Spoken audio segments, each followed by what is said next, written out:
Right, so welcome into the hot shop to those who just joined. We actually have a visiting artist on our hot shop floor with us today, and that is this lady up in the front with me. Her name is Eleanor Anderson, and we are going to be working on some of her pieces today. These pieces are actually going to be part of a larger project later on, so these are not going to be individual standalone pieces. And at the center bench, if you're wondering, we are just getting started. This is the first thing of the day that we're working on. We've just taken a bit of colored glass and dropped it onto a small clear bubble. And right up in the front here, Eleanor herself is working with some strands of colored glass called stringers. And she's melting just sections of them to create basically these knots in the glass. And you can actually see how this looks as a final product right here. This is some of Eleanor's previously made artwork, pretty recent actually.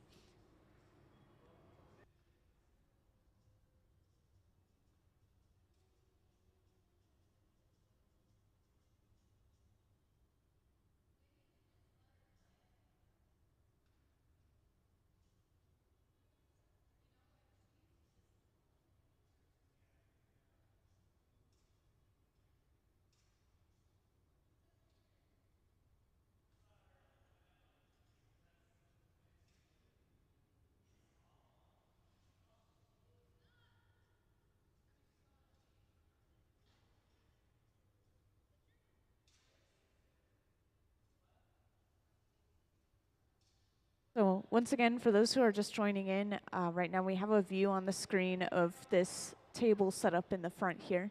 And this is our visiting artist, Eleanor, actually working with the glass herself right now. And she's just working with these thin strands of colored glass called stringers. And it's kind of hard to describe exactly how this pattern is turning out. But this is basically creating these knot-like shapes in the glass, almost as if it's string that's tied together. And there is a final product that uses this same technique right here on this front table. If anyone wants to take a closer look at Eleanor's previously made artwork, feel free to just come down to the front row to look at these tables. Both of them are covered in her artwork that she just made recently at Pilchuck Glass School, about 2 hours north of us.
So these pieces that we're getting started on in the hot shop are actually going to end up these large, kind of blown rectangular shaped pieces of glass.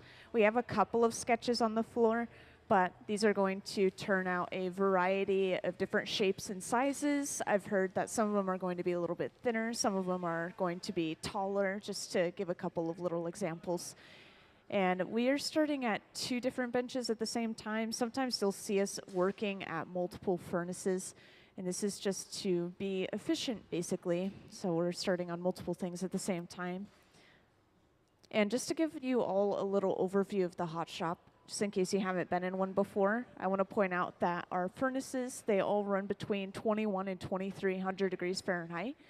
Our open face furnaces that we are using over and over again, these are for reheating the glass. This furnace that you see on the this furnace that you see on the screen, this is the glory hole. This is our reheating furnace, and we have one at each bench to reheat the glass. And this other furnace, I'm not sure if you guys have seen us use this one yet, but it's this large tank with a closed door, and that's the diagram that was up on the screen previously. And this is filled with our molten glass itself. So just like a giant jar of honey, we have this giant ceramic jar of molten glass. And this one's at 2100 degrees Fahrenheit, 24/7.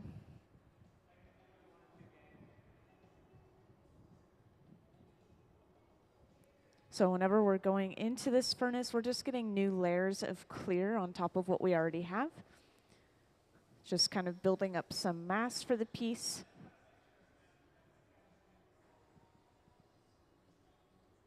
And each time we get a new layer of clear, we have to start going in with the block, which is a wooden spoon-shaped tool. You'll see Gabe pull it out pretty shortly.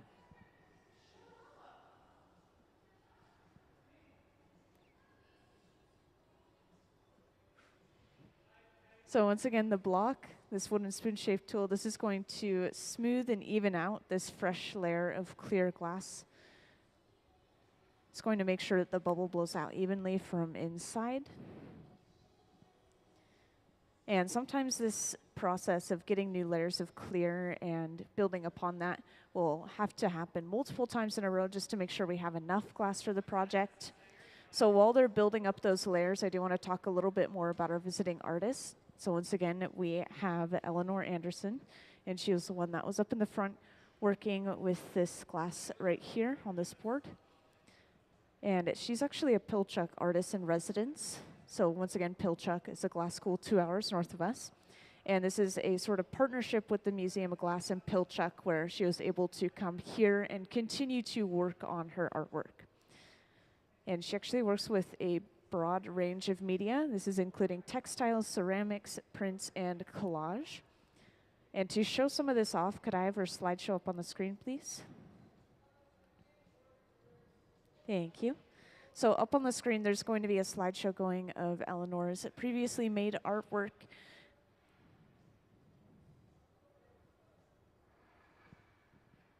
And just to talk about the art a little bit, she says that she uses bright colors to kind of show the liveliness she feels when she's making the art herself.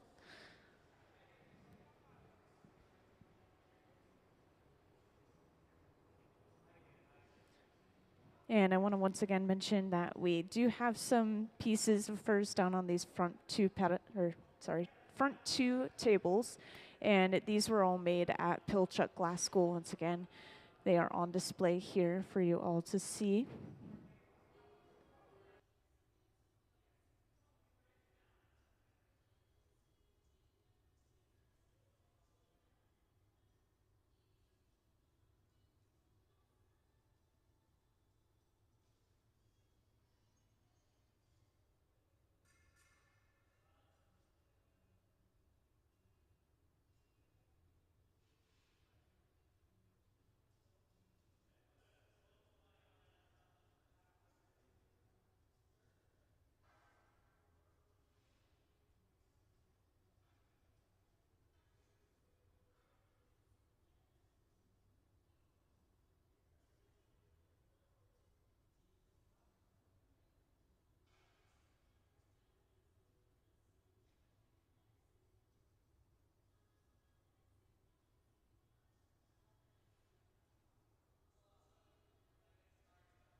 Thank you. Now, over on that right bench, I want to point out that we just brought over a pipe with a clear attachment on the end. And we've just attached it to the very bottom of the bubble before completely breaking that bubble off of the pipe that it was created on. And as you can see, this is flipped the orientation of the piece. We have a really good view of what I'm talking about up on the screen, by the way, that right bench. And this has revealed an opening into this piece. So from here, we're going to continue to open this up, flare it out to get these straight walls and rounded bottom.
Once again, the view that we have on the screen is over on that right bench. They're just continuing to open this bubble up into a cup shape.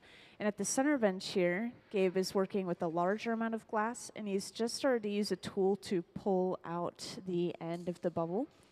So once again, this is a hollow piece of glass. He's been blowing into it. So when he's pulling on the end, this is not only stretching the glass, but it's also stretching out that bubble inside. And so I believe that he's doing this to open up the end of the bubble. So when he breaks off this end piece, this should open up a small hole into the end of the bubble.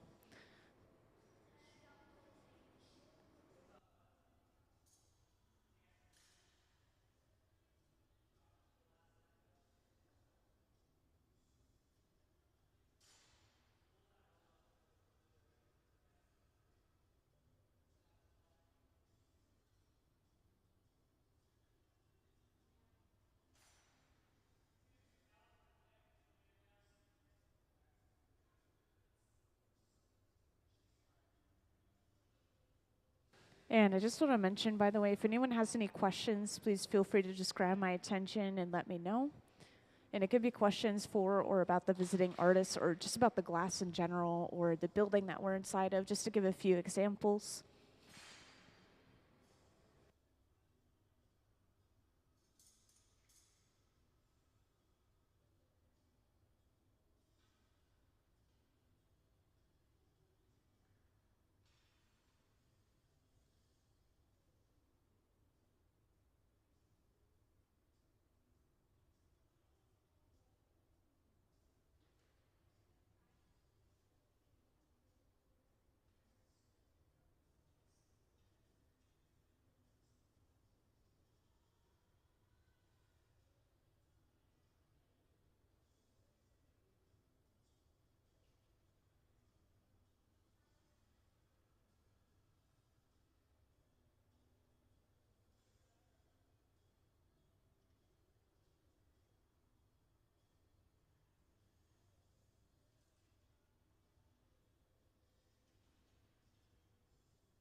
So as I was previously describing, at the center bench, we have opened up the end of this bubble. And now I'm seeing the correlation between these two pieces. It looks like we're trying to open it up to pretty much the same size for both of these pieces of glass, and eventually bring them together, connecting those two openings. And what this is going to do is just create a bubble with multiple colors on it. This is called Incalmo. And it can be used to create rings of color specifically. And there are pieces out in the grand hall that kind of show that off as well. There's this really large kind of pillar of blown glass.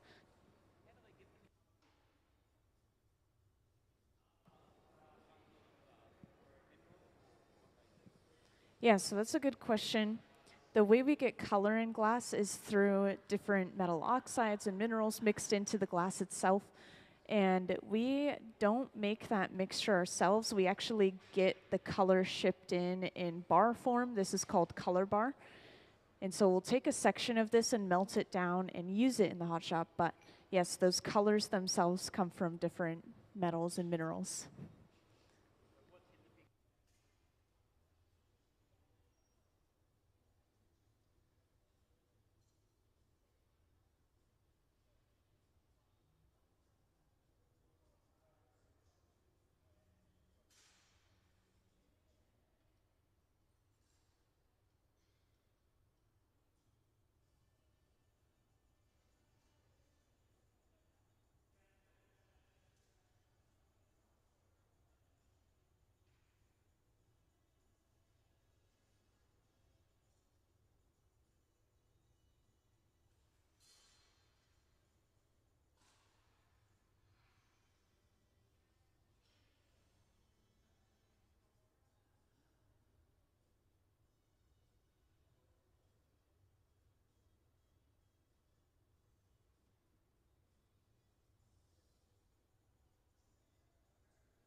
So once they have these two blown pieces opened up to that exact same size pretty much, they're going to just start heating around the very openings of these blown pieces. And don't worry, I'll catch you guys up in a second.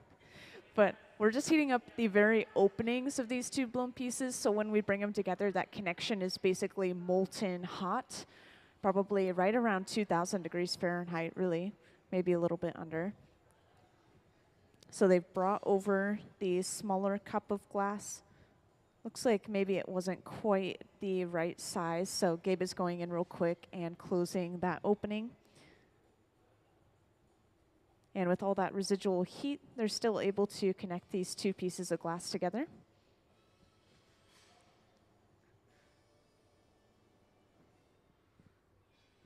So for those who just joined, we have connected two bubbles of colored glass together, and this process is called Incolmo. It basically gives us these different rings of color, or just multiple colors on one piece. And now that we have these connected, we can continue to blow it out as we would normally, or we can continue to alter it. Not quite sure what their plan is so far, but I know that they're probably going to be making a rectangular blown piece of glass out of this.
Yes, so for those who just joined, we actually have a visiting artist in the hot shop today, and her name is Eleanor Anderson. She's the one up in the front here with the kind of blue suit on.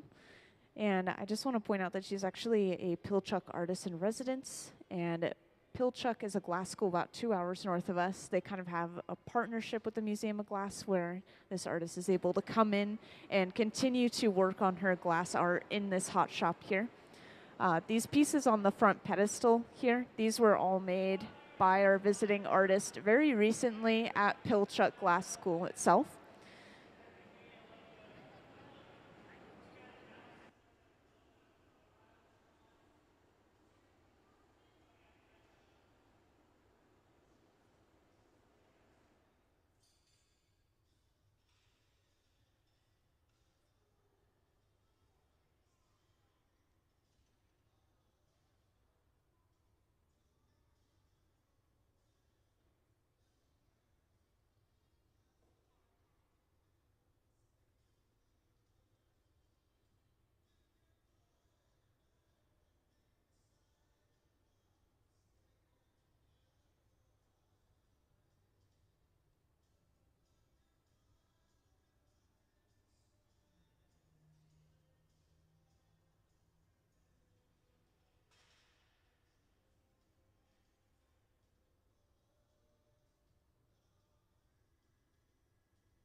And next, we're actually using this large metal table. This is the Marver, and this is going to basically cool down wherever the glass is touching the Marver. Is also going to be shaping it in general. So the point of this is to prevent the bubble from blowing out in certain directions, and sometimes just to overall shape the bubble.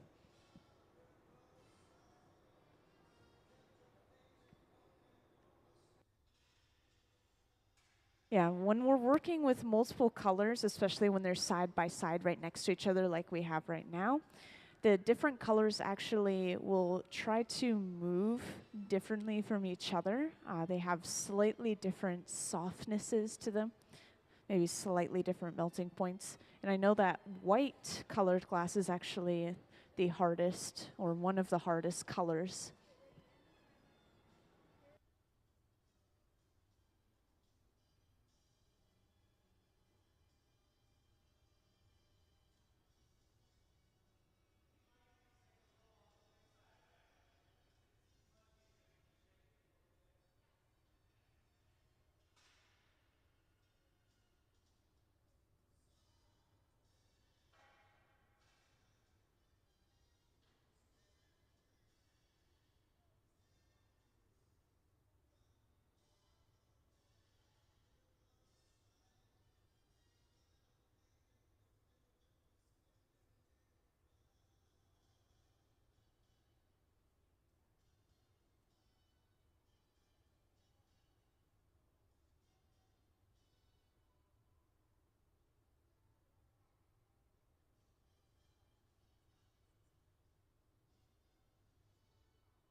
All right, so welcome to everyone who just joined in the hot shop.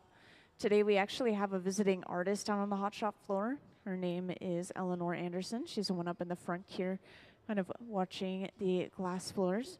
And she's actually a Pilchuck artist in residence, which means that she was able to come here to the Museum of Glass from another glass school called Pilchuck and continue to work on her glass art. And some of these previously made glass artworks of hers are down on this front table here. These are using a completely different kind of glass making techniques. Same with this side over here. We have some more examples of her work over here. And in the hot shop today, we are actually making some pieces of glass that are a little bit bigger, and they're going to be hollow. They're going to literally be blown glass, just as it might suggest, glass blowing. I believe that we're going to be making some large rectangular shapes. And so at the center bench, we have our bubble of glass, and we've just started to work with it, blow it out a little bit more. We're still in that process of getting the glass bigger. And up in the front here, our visiting artist herself is working with these strands of colored glass called stringers. And this is being melted in small sections, basically to create the appearance of knots in a string, kind of. That's kind of what it reminds me of. And you'll see some of these exact pieces of glass being used in some of her previous work as well, such as this piece on the front table. And now that I've given you all just a little blurb on what we're doing in the hot shop, I want to talk about the hot shop itself. So first off, this large tank in the back here with the closed door, this is a very important piece of machinery. This is where we get all of our clear molten glass. So just like a jar of honey, this has a giant ceramic tank of clear molten glass. And it stays at 2,100 degrees Fahrenheit, 24/7. So it's always at that temperature, ready for us to use.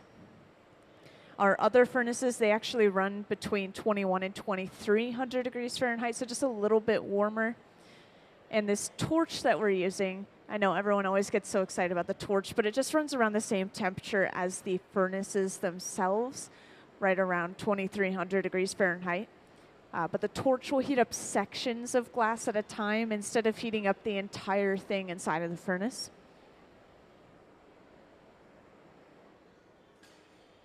One more important thing I should point out, while you're watching them make this piece of glass, this piece of glass is not going to appear as it would as a final product. So the colors of the glass are very different when it's hot. Whenever the glass is completely molten, it's usually an orange or red color, but when it cools down, it becomes its true color again.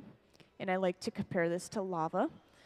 So whenever the lava is hot and flowing, it's orange. Then when it cools down, it turns back into a sort of black rock.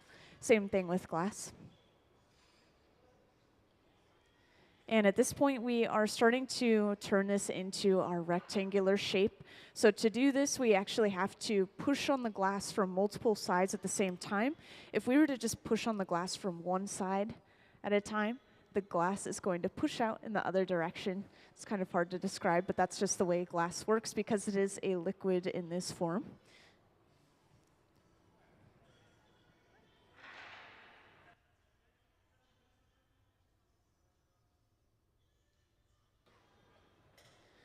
And I want to mention now, if anyone has any questions throughout this process, whether it's questions about the visiting artists or questions about the glass, feel free to just raise your hand and I'll come right over to answer those.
Yeah, so I get a lot of questions about protective equipment or gloves or, shiny suits, long pants, all that stuff. And these guys, I want to point out, they've been blowing glass for 20 to 30 years each. And so they all are very professional glass blowers. There's a very, very low chance of them ever hurting themselves, and I've never seen them burn themselves, period. And just to mention, you can imagine wearing big gloves in the hot shop. Well, how are you going to feel which tool you're grabbing? How are you going to hold onto the pipe as easily? Honestly, sometimes equipment like that can hinder your movement or make it harder for you to move, basically.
So it depends on the artist that comes in, whether they have an exact plan or whether they want to go a little bit more, go with the flow.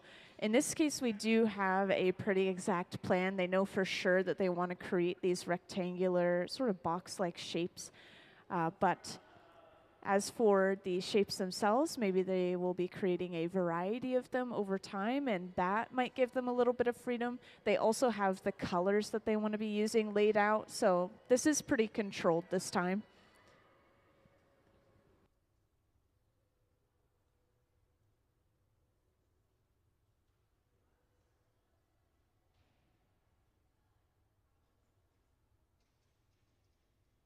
So when we're working with the glass at these temperatures, the glass is more of like a putty or a taffy texture.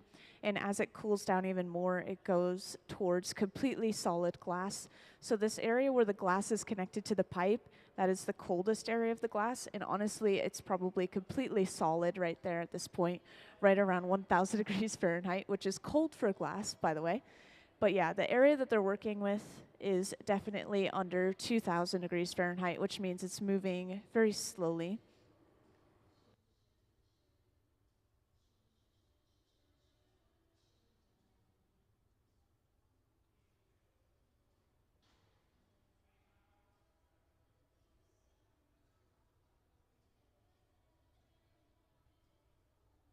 So the nozzle that they were using when they were using this kiln shelf right here, that was actually blowing compressed air. It's just blowing some air. And that's just blowing the smoke away, preventing the wax from burning too much, as this is coated in wax.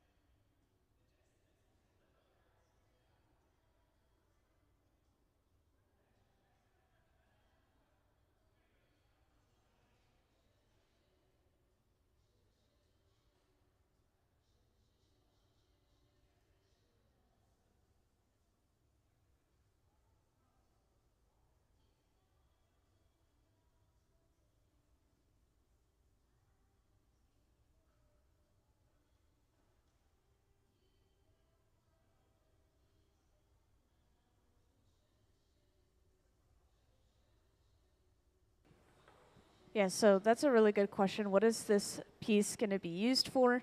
So each of these pieces that we're making in the hot shop are actually going to be a part of an even bigger display later on.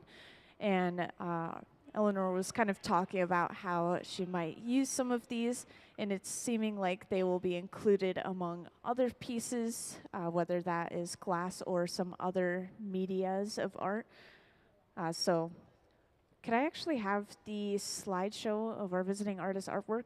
This will allow me to explain it a little bit better. So exactly like this piece you see here, we have multiple items that are laid out, and you can imagine the glass being among those items that are displayed. And Eleanor works with a broad range of media, as you'll see in this slideshow. This includes textiles, ceramics, print, and collage, and now glass as well.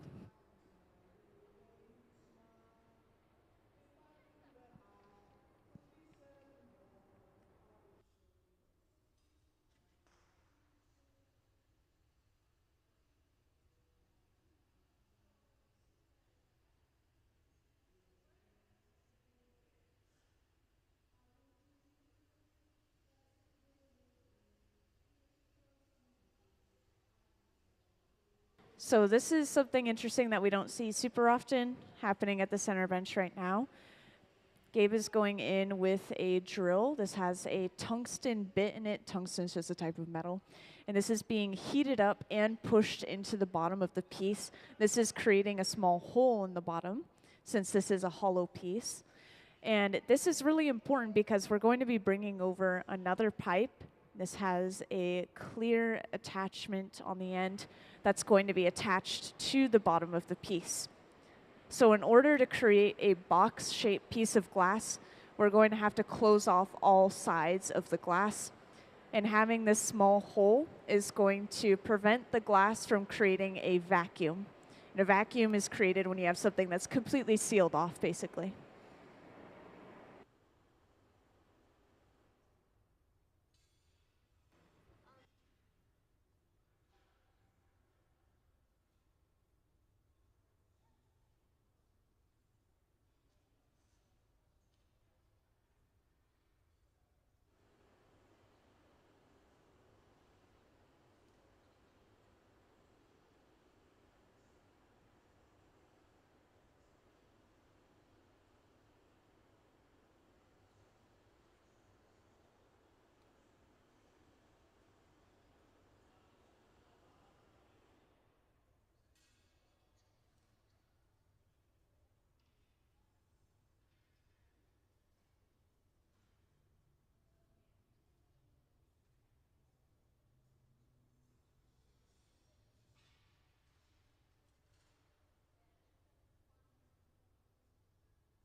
Yes, so we've just attached the pipe to the end of our piece, and I want to point out that this pipe is hollow, kind of like a straw, so this is being connected right over top of that small hole we created in the bottom, and this is going to allow us to continue to blow air into the piece even after we remove it from this pipe that it was created on.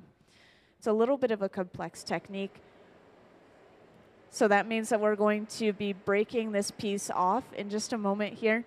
We're just heating it up a little bit before we apply some water.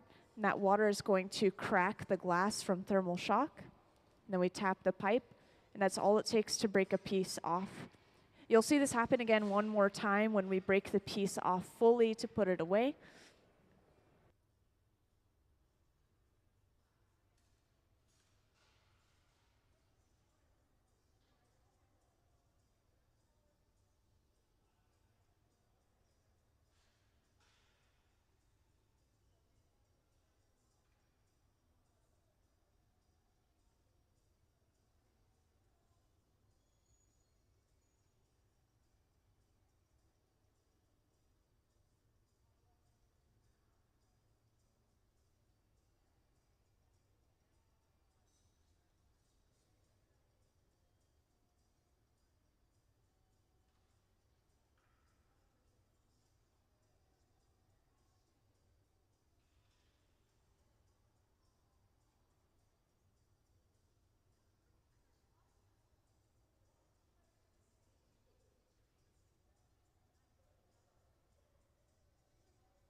So I believe I have a little bit of time right now. I just got a question about how we start with color like this and turn it into something like what we have right now.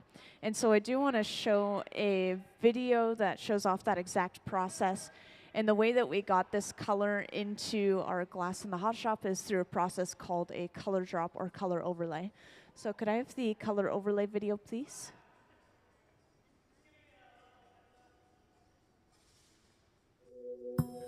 The color in glass comes from adding various materials to the mixture of raw ingredients called batch. Most of the colorants are compounds containing some kind of metal. For example, adding cobalt to clear glass creates a deep blue. Tin and antimony can be used to create white glass, and gold chloride can produce a rich red or pink colored glass. Colored glass is melted in furnaces, just like clear glass, and then is usually rolled into bars for storage and easy application. In order to apply color bar to a bubble, we first need to preheat the color to approximately 950 or 1000 degrees Fahrenheit in a color oven or garage. Once warm, the color is then picked up on the end of a punty rod using a little bit of clear glass as a support. The color is then heated in the 2300 degree glory hole to soften it and make it malleable, while another artist creates a small bubble of clear glass on a blowpipe. Once warm, the color is dropped over the clear bubble, and then using a variety of hand tools or the steel marver, the color is rolled back over the clear in an even layer. This process is called dropping color, or creating a color overlay. Depending on the project, that bubble is then usually gathered over with clear glass and blown into the final form.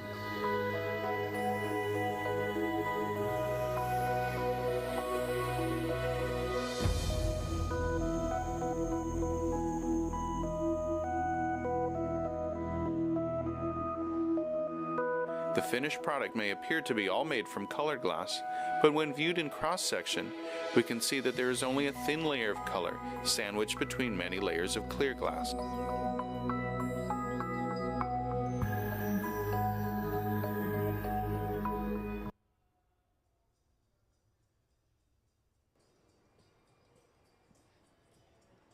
Yes, so it's really hard to describe thermal shock.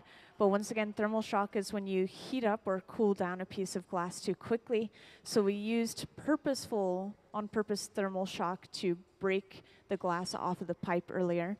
And one example that you might see kind of online, just as an example, is maybe someone pouring boiling water onto a frozen windshield.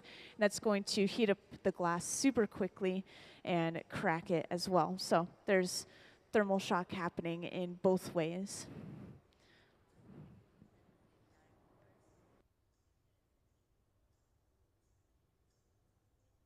And right now, by the way, Gabe is working on creating a perfectly boxed rectangle shape at the center bench.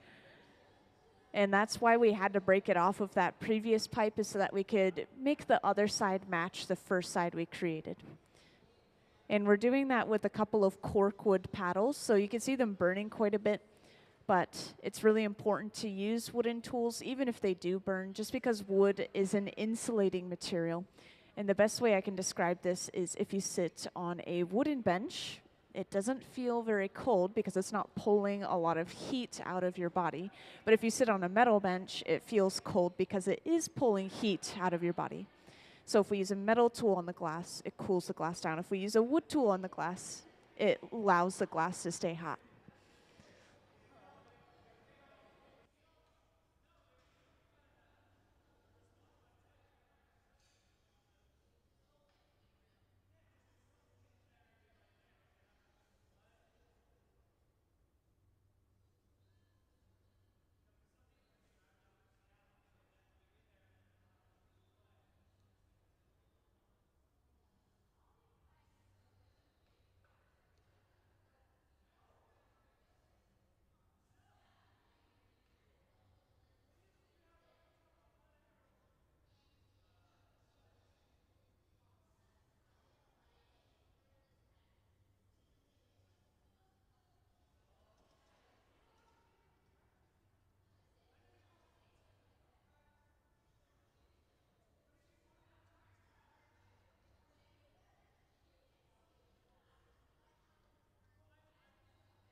Yeah, so I'm not sure if you guys are going to have the same opportunity, but there's a local program here that allows kids 12 and up to blow glass. And I always like to mention it whenever I have youth in the audience, just in case you ever happen to be in the area or move to this area.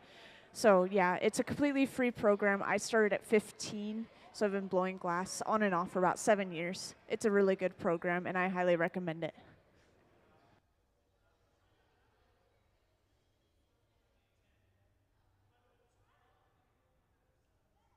And if you guys haven't seen them use this board already or before when we were working on the other side of the piece, I just want to talk about it for a moment again. So this is a piece of kiln shelf that has been laid out. And the reason it's smoking is because it's actually coated with a layer of beeswax. That beeswax is just going to prevent any particles from getting stuck to the glass and prevent the board from sticking to the glass in general. And so it will smoke, and that's why we're blowing that compressed air, just getting that smoke away from the artist's face while they're working. And we are pressing on the glass from multiple sides at the same time, so whenever we go over to the kiln shelf, Gabe is going in with those wooden paddles. If we were to just push from one side, the glass would try to push out in all of the other directions because it is a liquid right now. And that's just how that works when we have built up pressure inside from the air.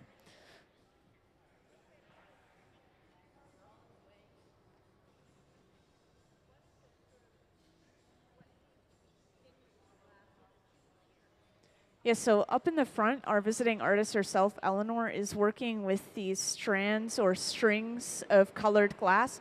And these are literally just called stringers. She's taking them and she's melting them to create these knots in the glass, kind of as if it's string. And this is something that's going to be added to the piece later on, or maybe added to a different piece. I actually have an example on a couple of these pieces on the front table where she did the same exact technique. One of the examples is, this one's a pretty good example right here.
And next, they are actually starting to alter the shape of this piece. They're dipping in one side of this rectangle, and this is where another object is going to be able to be placed and rest inside or on top of this glass piece, rather than just resting it on top and kind of hoping that it balances. They're literally dipping in the glass as if the object is being placed there right now. So that means that we're getting pretty close to our final shape. If they're happy with how that dip is shaped, then they're just going to start getting ready to break it off and put it away.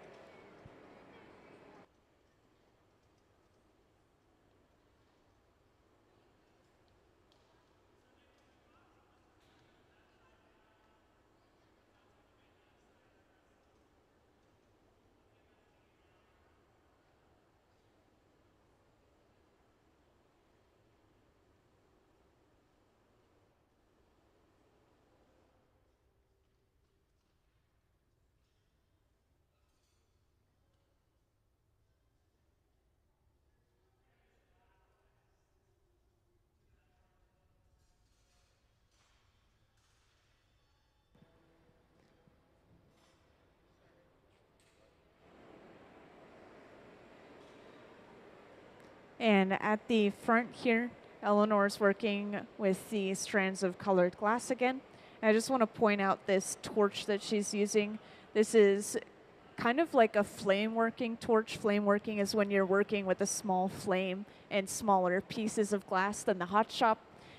This torch is actually pretty hot. It can get up to around 5,000 degrees Fahrenheit. It's a really focused, hot flame, so it's going to very quickly heat up those small pieces.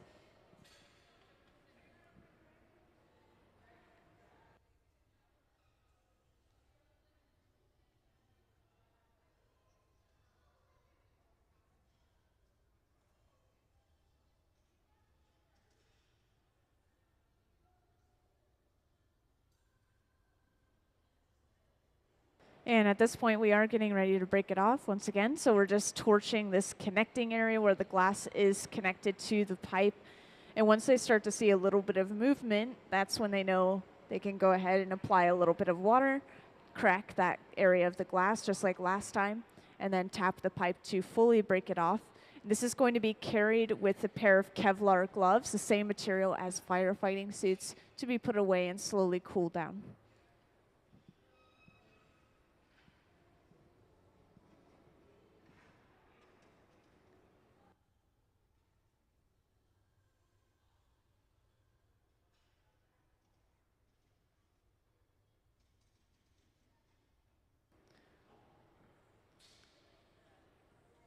So now we are ready to apply that water. Once again, this water is going to cause thermal shock from cooling the glass too quickly, so it is literally cracking the connection right now. And then when we tap the pipe, this creates a vibration that travels to those cracks and cleanly breaks that off. So let's give them a round of applause for their first piece of the day. Thank you. So once again, that was our first piece that we finished in the hot shop today. This is going inside of the annealer, this large black box over on the right wall. This is going to cool it from about 950 degrees Fahrenheit all the way to room temperature with just the press of a button. This process, this amount of time that it takes, is usually overnight. The thicker the glass, the longer it takes to properly cool. And now that I have a little bit of a dull moment, I am able to reintroduce our visiting artist to everyone who recently joined. So once again, today we have a visiting artist in the hot shop today. Her name is Eleanor Anderson. She's the one up in the front here talking with Gabe, one of our hot shop team members. And she's here because of a partnership with Pilchuck Glass School, about 2 hours north of us, and the Museum of Glass where we are right now. That partnership has allowed her to come here as a Pilchuck artist in residence to continue to create her glass artwork.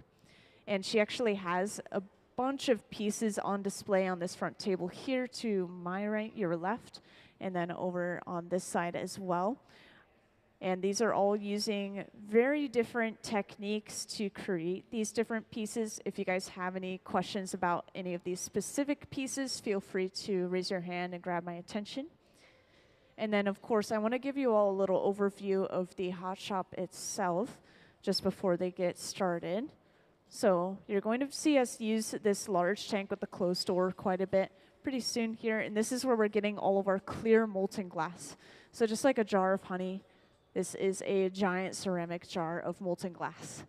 And it holds up to 1,000 pounds of glass at 2,100 degrees Fahrenheit. That's over 4 times the temperature of your oven at home.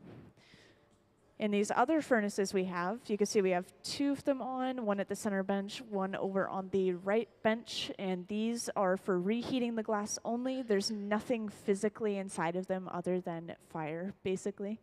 And they run between 21 and 2,300 degrees Fahrenheit, so just a little bit warmer.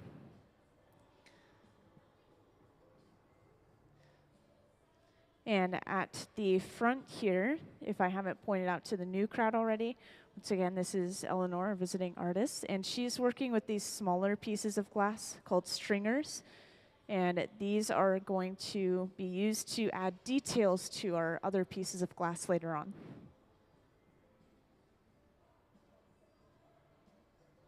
And could I have Eleanor's slideshow up on the screen, please?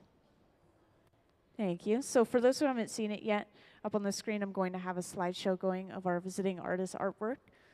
And I want to point out that she works with a broad range of media. This includes textiles, ceramics, prints, and collages. So you're going to see a lot of those different materials up on the screen. And she can now add glass to that list as well, since she's worked with glass.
So I think you're asking if the tanks are the same. So we do have 2 glass furnaces. And by the way, just to point out, Sarah has a piece of color bar on the end of her pipe, which is a solid piece of colored glass. And so we don't make the colored glass ourselves. We get it shipped in this bar form, and then we use it just like we're about to at the center bench, where we completely melt it down. And then we'll usually drop it onto a small clear bubble and completely spread it over top of that bubble to cover. And that creates a layer of color inside of our piece, but it's not like the entire piece is made out of color. It's really interesting. And that technique is called a color drop or color overlay.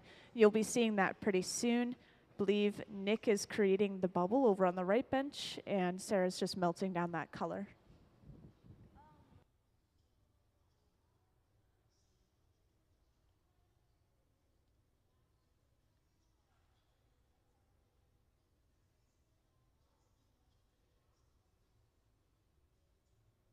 So whenever we use a broom on a piece of glass, or we're wiping at the surface of the glass with pretty much any material, this is to get particles off of the surface of the glass. And that was especially important right here, because if we heat the glass up with those particles, then they will be permanently stuck. But if we get it off before we heat it up, then we don't really have to worry about it anymore.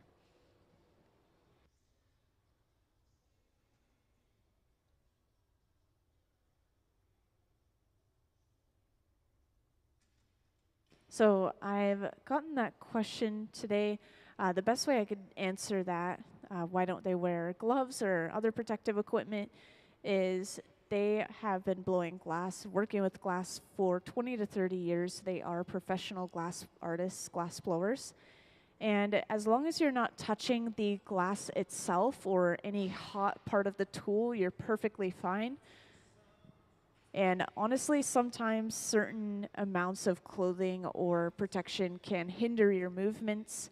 Like the only gloves that we use to touch the glass are these right here. These are Kevlar gloves. I think you might have seen them previously. They're so big and clunky. Can you imagine us using these the whole time we're blowing a piece of glass? We would hardly be able to move our hands, that's for sure.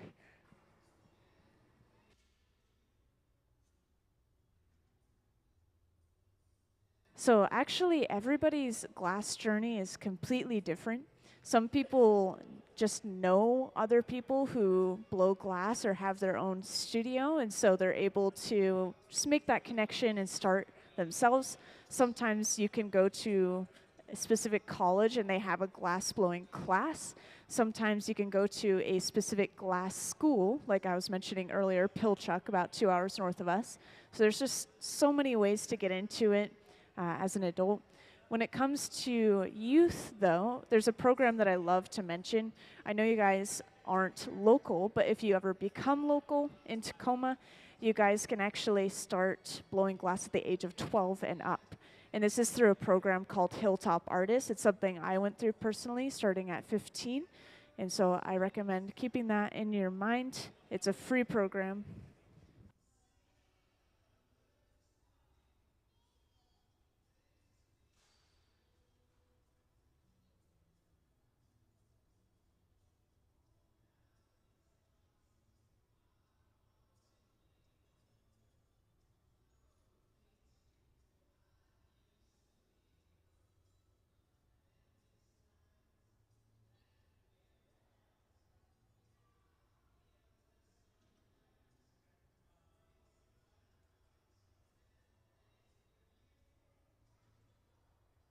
So some of the pipes we use in the hot shop are hollow pipes, kind of like a straw. And we have one hollow pipe being used right now. Nick has the hollow pipe, and he blew just one small clear bubble.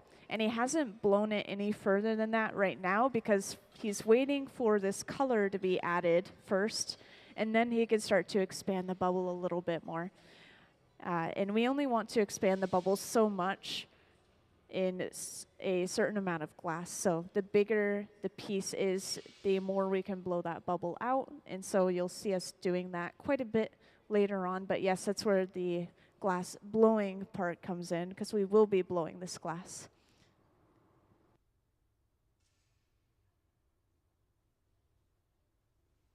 And actually, it looks like we're getting ready to do that color drop or color overlay right now. So they're holding the pipe upright, this small clear bubble. And as you could tell, this glass is actually kind of cold. It's not glowing anymore. It's not this orange or red color. Meanwhile, this bit of color, this is super hot. This is probably completely molten right around 2,000 degrees Fahrenheit. This has been literally dropped on top of that small clear bubble. And as I mentioned earlier, this is going to be rolled back to completely cover up that clear bubble. And that is the process of the color drop or color overlay. It just gives us a layer of color that's evenly spread out across the entire blown piece.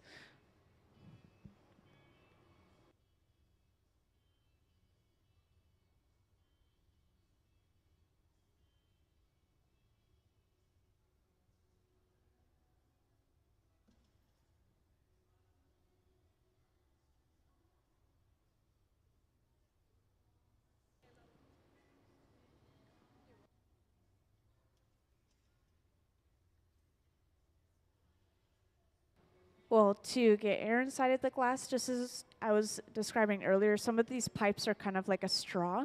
And so if we blow air into the end of the pipe, it passes all the way through and into the glass, which inflates that glass like a balloon. And so we'll be doing that more later on. Right now, we're not worried about expanding or blowing up the glass very much. And as for shaping the glass, you'll see that later on as well. But here's the funny part. You can actually shape a piece of glass with anything as long as you're not touching the glass or using plastic, for example, because that will just melt the plastic. So sometimes if you go to a place like Pilchuck, they'll have little challenges where you can only use a certain tool to make your glass piece, and that tool is a banana peel. Here you go. So it's kind of interesting, kind of fun. I've seen people carve molds out of potatoes, out of watermelons, and they will blow the glass into the watermelon. So you can imagine you can use a ton of tools to shape a piece of glass.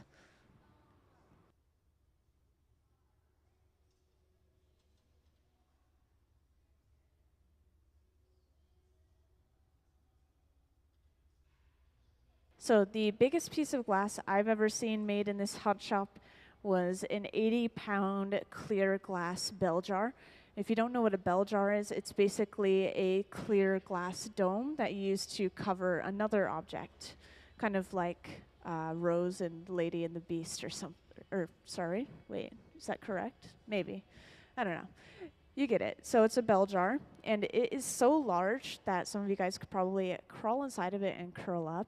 It is a huge piece. It took a team of 3 large men to lift it at any point in time, and it actually broke one of the pipes we were using.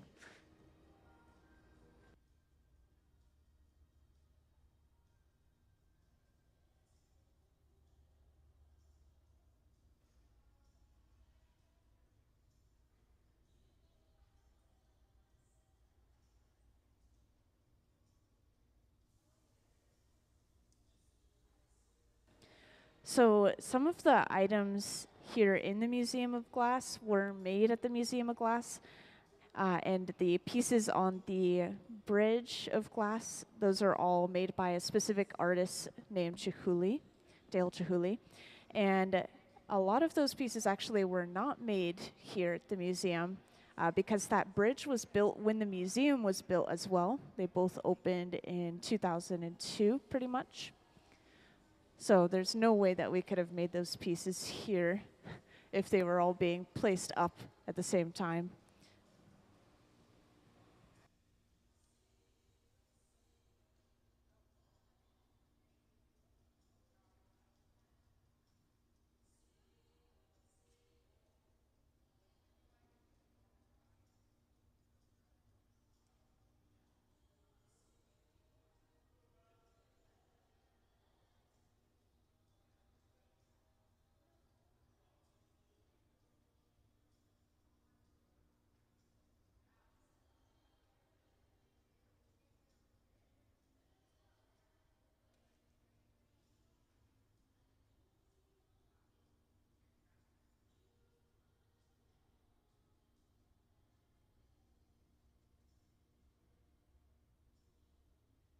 Yeah, so we have a view of the front where Eleanor is working on some pieces of glass.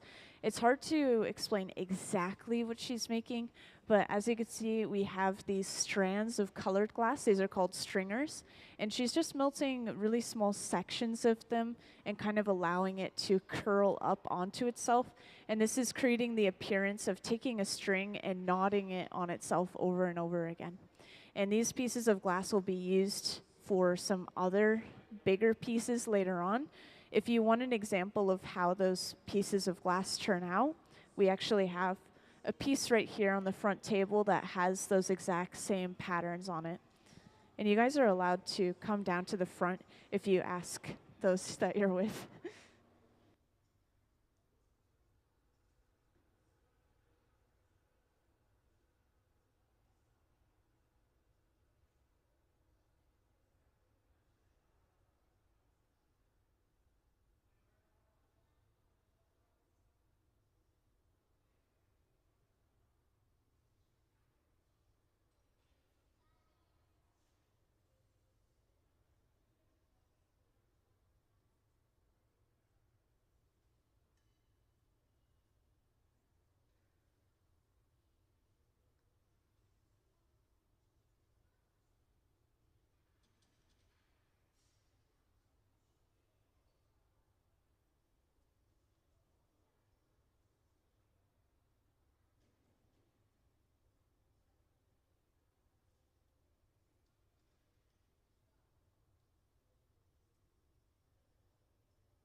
Yes, so we are getting started on our next box or rectangle. If you guys were here for the last piece, we blew out a large piece of glass that had two different glass colors in it.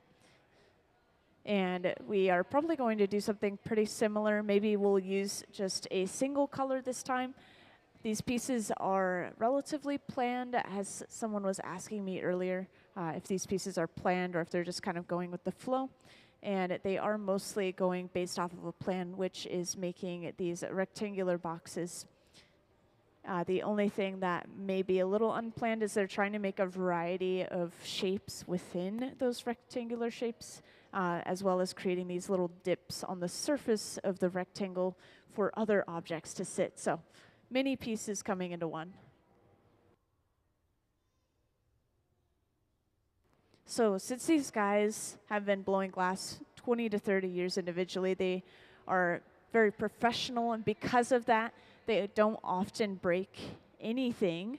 Sometimes they'll have to do a prototype, which is made from all clear glass, but that's pretty much the only thing you'll see break, because they purposefully break it if they're unhappy with it. With clear glass, we could completely reuse it by throwing it back into the tank, by the way. But yeah, the one thing that I know they say they struggle with is making goblets, which is basically a fancy drinking glass. Sometimes they have a stem, which this one does not, and then a really nice foot. This glass is so thin, it has so many small components coming together that it is a little bit more likely to break, so it does happen.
Yeah, so we have specific barrels next to each of the glass furnaces, and usually these are for clear glass only. So sometimes we'll have extra clear glass and we'll drip it off into those buckets. Sometimes we'll break a piece of clear off into that bucket, and that will eventually be broken apart and then thrown back into the furnace to completely melt down again, completely reusing that clear glass. So that's something that's really nice about working with clear glass, is we could just completely reuse it, basically. When it comes to color, we will frequently mix color and clear glass together or layer them together like we are doing over on that right bench. And that means that the color is diluted, can't use it as color anymore, and obviously we can't throw it into our clear glass furnace, because then we would just have a muddy mess of different colors. And speaking of over on this right bench, if you're wondering what we're doing, we are just building up layers of clear, one after the other, just making sure we have enough mass for this piece. So we're letting this cool down by just letting it sit in the room temperature air. And once it's cool enough, we go over to our clear glass furnace. Go ahead and gather the next layer.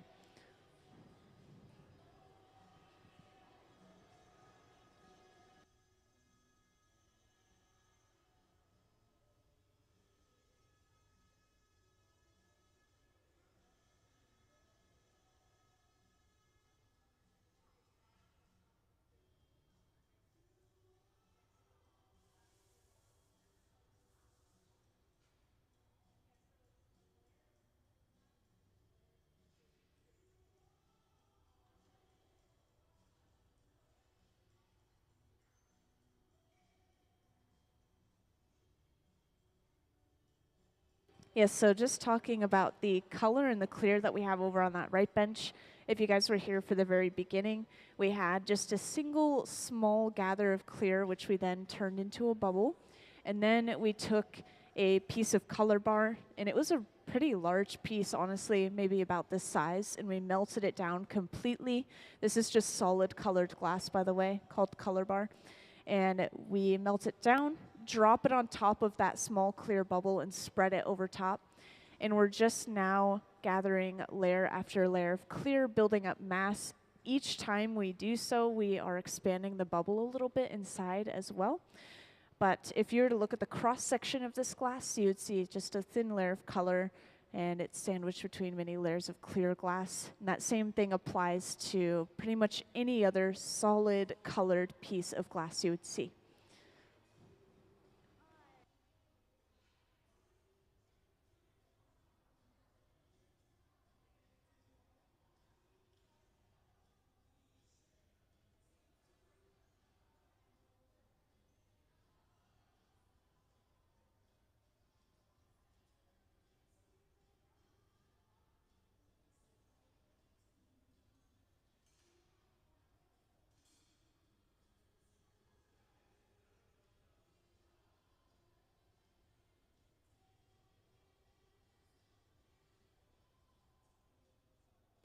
Now, this pad that Nick is using, I haven't gotten to talk about this yet today, but this is actually just folded up newspaper, and it's soaked or splashed with water before using, but this is pretty much as close as the artist will get to using their hands to shape the glass is with the folded up newspaper.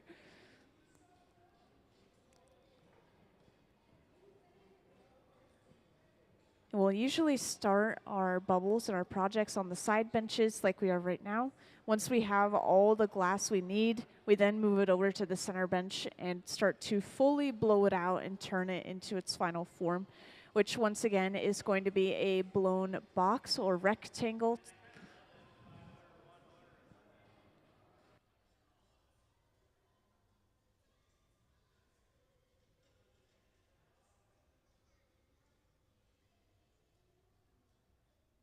And if you're wondering, Nick is over on the right side of the hot shop using something, it's just a water cooler, basically. We set the pipe down into this trough, and it splashes water up onto the pipe, cooling it down. And we are having to do that because we have a larger amount of glass. And each time we go into the clear glass furnace to get another layer, it's going to create quite a bit of heat on the pipe that's inside of the furnace.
By the way, just to point out, looks like we will be using this torch pretty soon. It's a little bit loud, so I want to point out my closed captioning up on the screen, which will allow you to understand what I'm saying over that loud noise. But this torch that we're going to be using, it runs around the same temperature as the furnaces themselves, between 21 and 2300 degrees Fahrenheit. But the torch is going to heat up sections of glass at a time, so if one area is a little bit cold, we can apply extra heat to that area versus putting the entire thing inside of the furnace.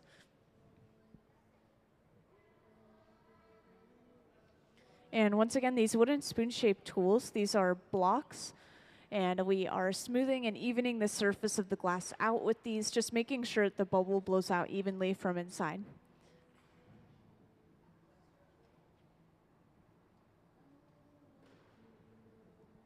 And I want to mention again that if anyone has any questions, feel free to grab my attention. This applies to the entire audience.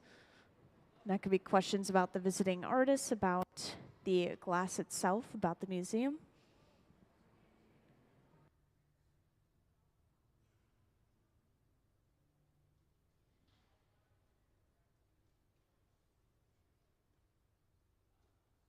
Yes, so this can be easy to miss, but just a moment ago, Sarah was blowing into the end of the pipe. Once again, the pipe is like a giant straw, so that air is passing through and expanding this glass bubble, creating a bigger piece. So you're going to see this happen multiple times until they have it as big as they want it.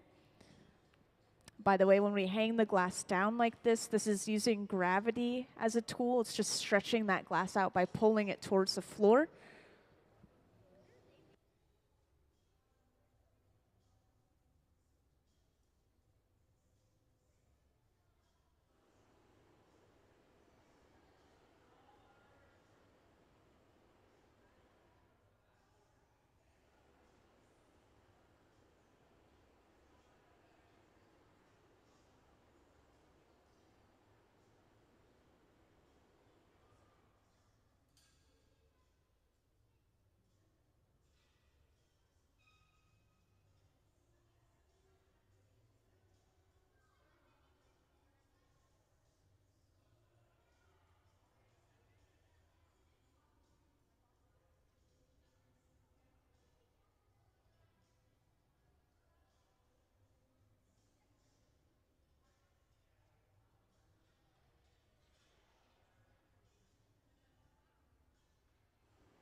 Now, next, Gabe is going in with a pair of jacks.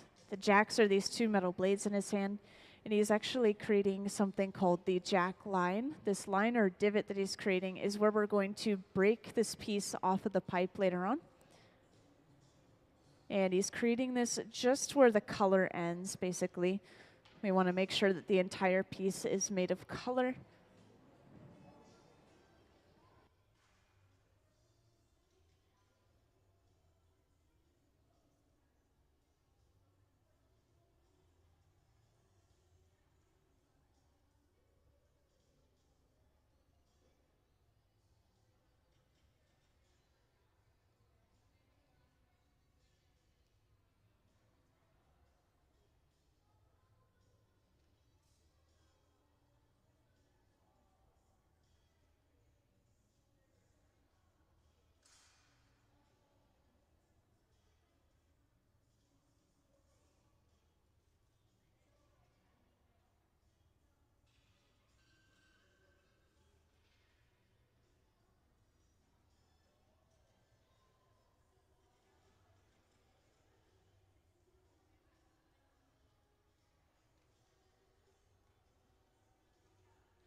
So yes, I just got a question about why we were drawing on the floor with the chalk.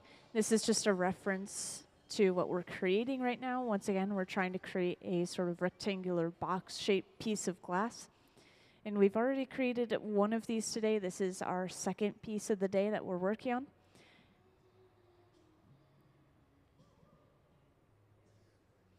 So to kind of control which way this bubble is blowing out, Gabe is going in with the newspapers while somebody blows into the end of the pipe.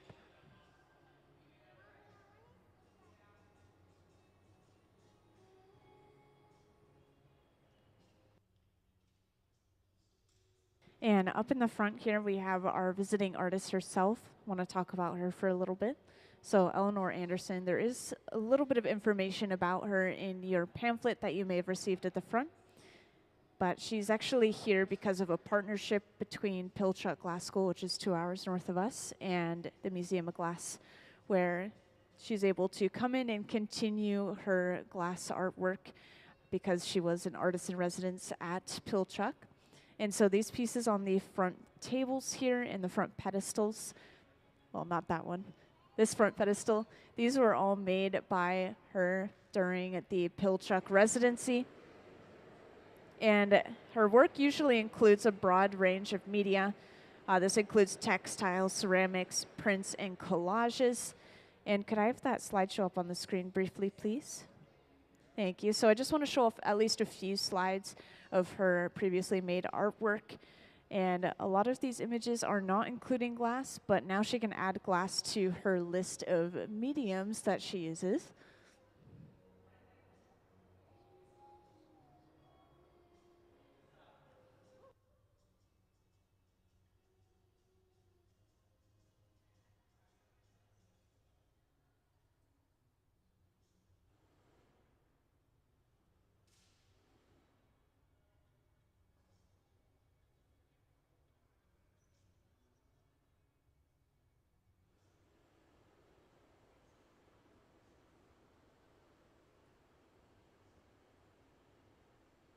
Thank you. All right, so at the center bench, we have turned this piece of glass into a cylinder shape. And from here, we're going to heat it up and start pressing it on this piece of kiln shelf right here. We're preheating the kiln shelf so that when we touch the glass to it, it's not going to thermally shock it, which can cause small cracking or can actually cause rippling in the glass as well. And we're also using some beeswax just to make sure that nothing is sticking. Once that's all ready, once again, we're going to come over, bring that bubble over to the kiln shelf. We're going to start pressing on the glass from multiple sides at the same time, which is going to force it into a boxy rectangular shape.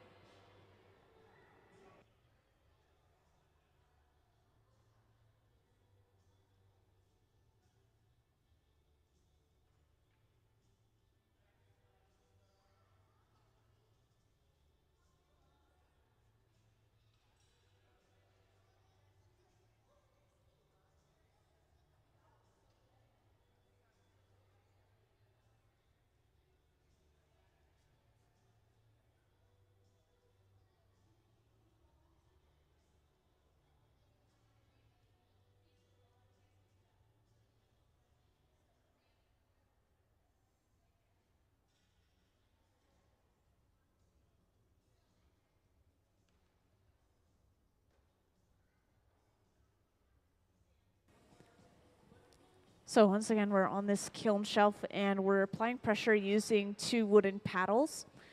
If we were to just press from one side, I always like to point out that the glass is a liquid right now and we're keeping pressure inside of the bubble. So if we press from one side, it would just press out in the other directions. So we do actually have to apply pressure from multiple sides like we are right now. This is going to be done multiple times over and over, just making sure that we get those nice crisp edges, or as crisp as we can get, while also keeping the glass thick.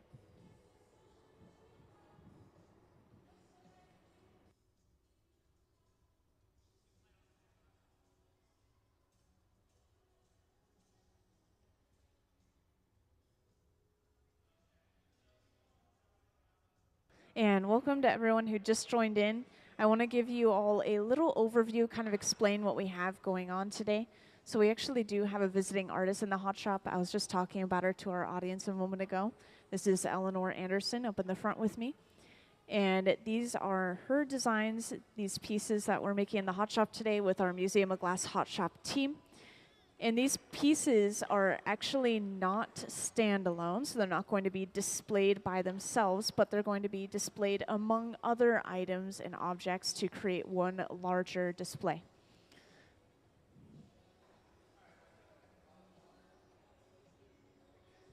And just because you guys missed the earlier part of the process, I want to explain that this glass is hollow. It's kind of blown out like a balloon right now.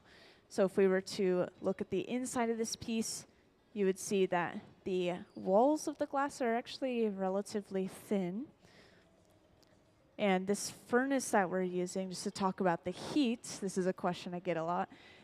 They run between 2,100 and 2,300 degrees Fahrenheit.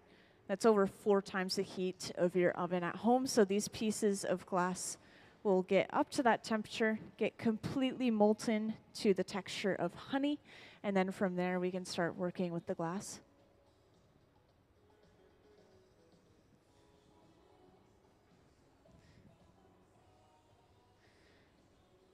And I also want to mention, if anyone has any questions, feel free to raise your hand and let me know. I'll come over to answer those questions.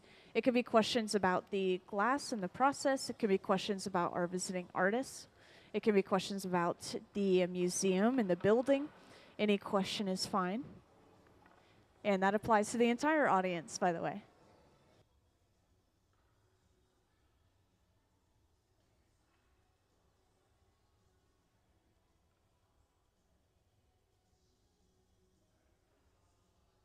Yes, I get questions about the weight of the glass every now and then. This piece may, in actuality, be pretty light, but it's all the way on the end of the pipe, so that leverage it has against you makes it feel a lot heavier than it actually is. They estimate maybe around 5 times heavier than it actually is.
So these pieces that are being made with the idea of displaying them. So they are not exactly going to be sold. Maybe she might sell her pieces eventually, but she's hoping to display them with other pieces of artwork as well. And no, not in this museum. So right now we're just trying to create this rectangular box shape, and that is pretty much it. Right now we're just working on one side of the piece, but eventually we'll work on the other side and just try to make it exactly the same as the first side we created. Yes, it's a little bit hard to describe, but you guys saw her slideshow a little bit earlier, and it's a little bit more of an abstract piece, so it's not like she's making a vase or a bowl. It's more of an artistic display.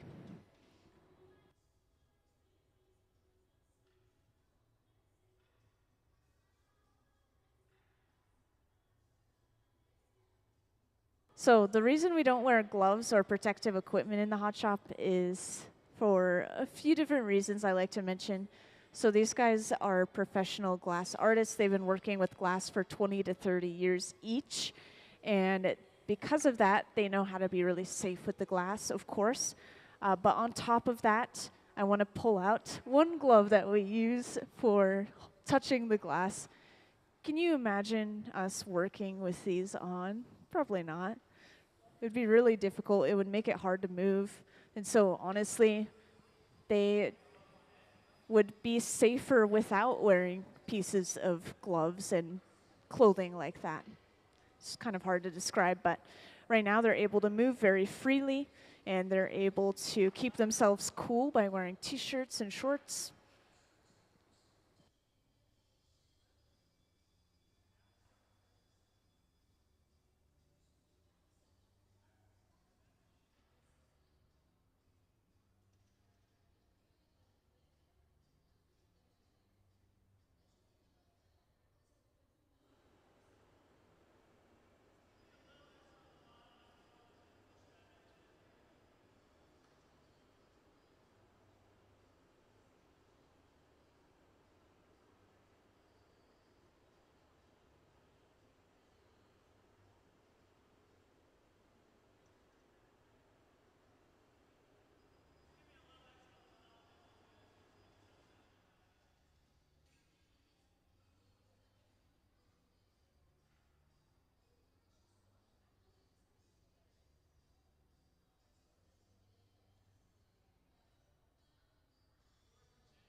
Yeah, so this building, I got a question about the tilt of it earlier as well.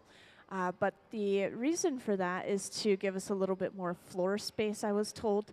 And it's kind of hard to describe without physically showing you. So if you have your arms in a cone shape, and then you move one of those arms out, you can see how that gives us a lot more floor space than we had before. And that is the entire reasoning behind it.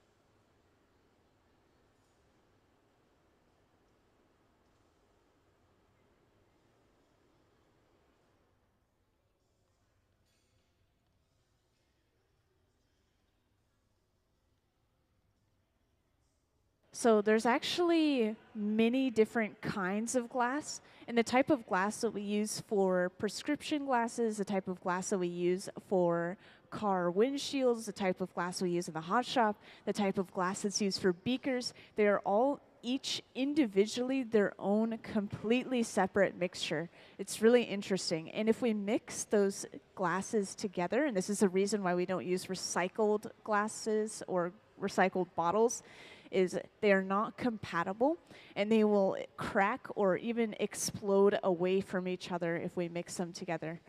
So just a little bit of interesting information. But yeah, those are all completely different kinds of glasses. We would not be able to create things like car windshields or prescription glasses in this hot shop. And right now we're doing something that we don't see super often. We have taken a drill bit, a tungsten drill bit, and we're heating it up and pushing it into the bottom while drilling at the same time. And this has melted and created a hole in the very bottom of our piece. This is really important because we're going to be attaching another hollow pipe over top of that hole so that we could continue to blow into the piece. And you'll be able to see this later on, but we're going to break this piece off, and then we're going to close off the other end, this end that's connected to the pipe right now, to create a perfect rectangle. And if we do that without creating a hole, we're going to create a vacuum. And that could be really bad. If we create a vacuum in glass, it can break it.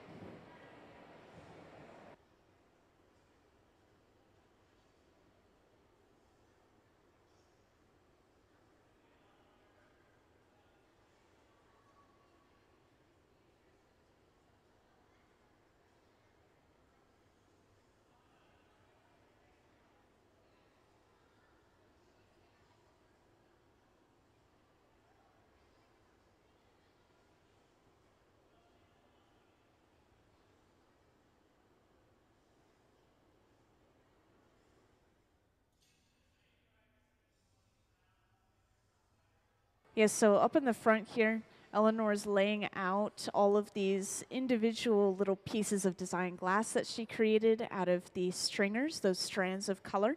And this is being laid out on a piece of kiln shelf because they're going to need to preheat this, just slowly heat it up to about 1,000 degrees Fahrenheit, so that they can then pick up a piece of glass and roll it over top of them to pick them up.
Yes, so as I was previously describing, we drilled that hole into the bottom of the piece because we're going to be attaching another hollow pipe over top of that hole. So this is that hollow pipe that they're going to be attaching. And right now they have some clear glass on the end of it because that is what's going to be connecting the pipe to the bottom of this piece. And it's kind of hard to describe how they do this, so I'm just going to explain what and why instead. But we have opened up the end of this clear glass, so when we connect this clear on the bottom of the piece, it's going to allow air to pass all the way through the pipe and into that opening in the bottom of the piece.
Yeah, so we've just attached that pipe over top of our opening that we created. And once this connection is secure, all they have to do is break that piece off of its original pipe. And the way that they do this might be a little freaky to you guys, but they physically break it off by breaking or cracking that connection. So to crack the glass, they add some water to the area they want to break. And that water is going to create thermal shock from the extreme temperature change happening so quickly.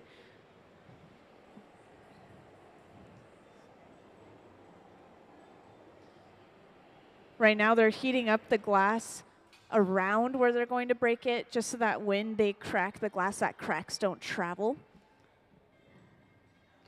So now they apply that water, then they tap the pipe, and that's all it takes to break that piece off. And you'll see that happen one more time again later on when they go ahead and break the entire piece off to put it away. But that has basically flipped the orientation of our piece. So now we can start working on finishing the other side, creating a perfect rectangular shape. So we're just going to be mirroring that first side we created.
So I've gotten a couple of questions about the color of this piece, so I just want to mention that this piece is supposed to end up a black color, just complete solid black. And the reason that it's orange or red at any point in time is just because the glass is so hot that it's creating its own light as well as heat, kind of like lava. I really like to compare it to lava because it is a molten material and it will produce its own light like lava as well. So that's the best way I can describe it. And up in the front, Eleanor, our visiting artist, is working with these strands of colored glass. And this is kind of creating the appearance of a string that has kind of been knotted onto itself. And we have a couple of pieces of hers that she's brought in that have that same pattern of the strings of glass being melted into that design. And so that's how you can imagine it turning out as a final product. But she's hoping to use these on an upcoming piece. Some of them have been laid out on a piece of kiln shelf just like this, because they're going to be preheating it up to around 1,000 degrees Fahrenheit, enough for it to stick to a glass piece.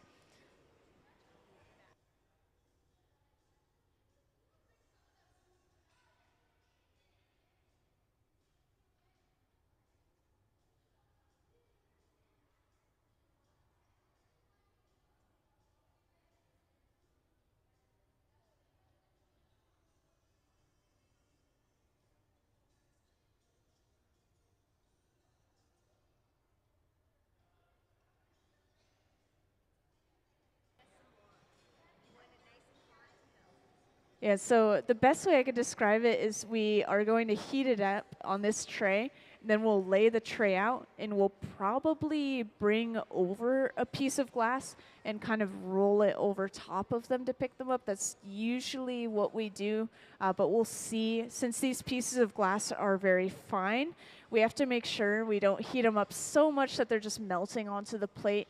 But if we don't heat them up enough and we try to bend them and roll them, then they're just going to snap. So it'll be an interesting balance.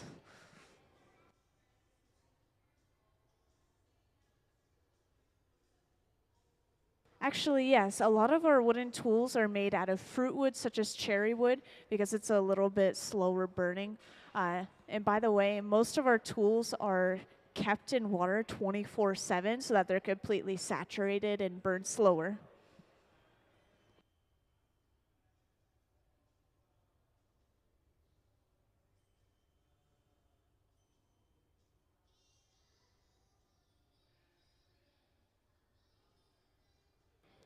And could I have Eleanor's slideshow up on the screen, please? Thank you. So for those who haven't seen it yet, up on the screen, there's a slideshow going of our visiting artist artwork. Once again, Eleanor Anderson up in the front here with me. And a lot of her work uses a broad range of media. This includes textiles, ceramics, prints, and collages. And now she can add glass to that list as well, because she is going to be including these glass pieces in some of her upcoming works. She's hoping to have them all displayed together eventually. And Eleanor's here for a full week residency. This is actually just the very first day of the residency. And so she will be here all the way through Sunday, creating a variety of work every single day.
And by the way, I have been getting a lot of questions up at the front, but I want to mention that if anyone has a question, feel free to raise your hand and let me know. It applies to the entire audience.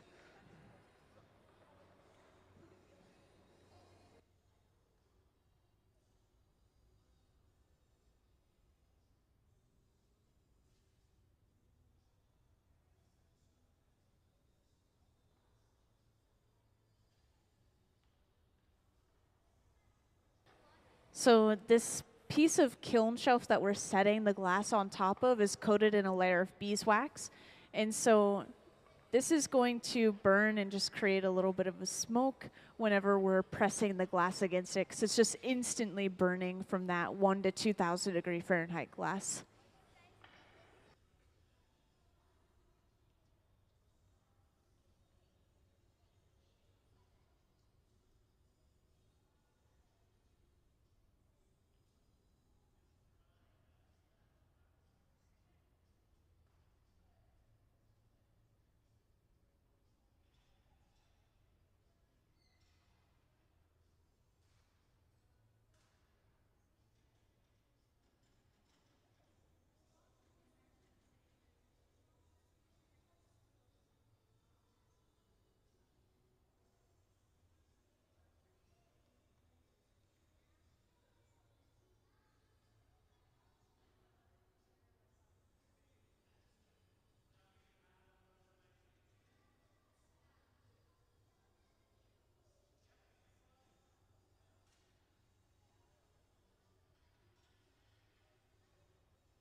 Yes, so for those who just or recently joined, I want to give just a little introduction as to what we have going on again.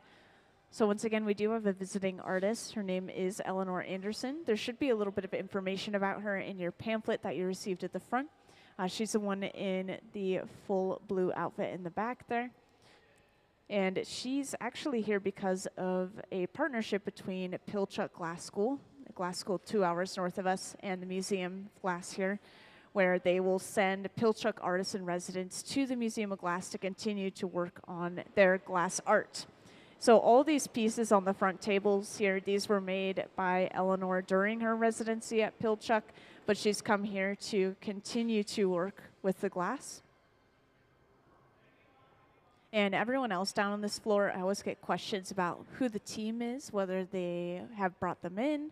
But this is actually our Museum of Glass Hot Shop team, everyone else that you see down here. And they work here full time, whether it's helping a visiting artist like today or just making items for the Museum of Glass store. But they are always down on this hot shop floor making something for you guys to see.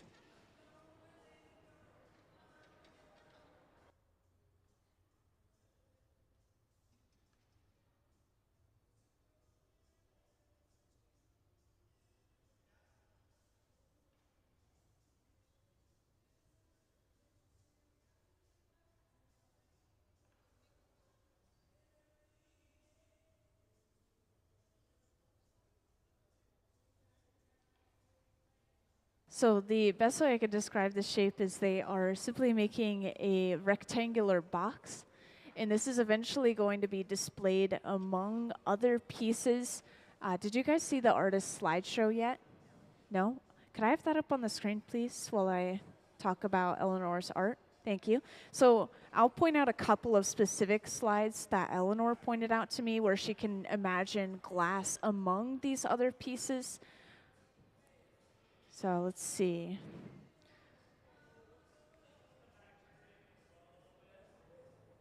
So first off, all of these works include a large range of media. They include textiles, ceramics, prints, and collages. And now, since Eleanor's worked with glass, she can include glass on that list and start including that in her work.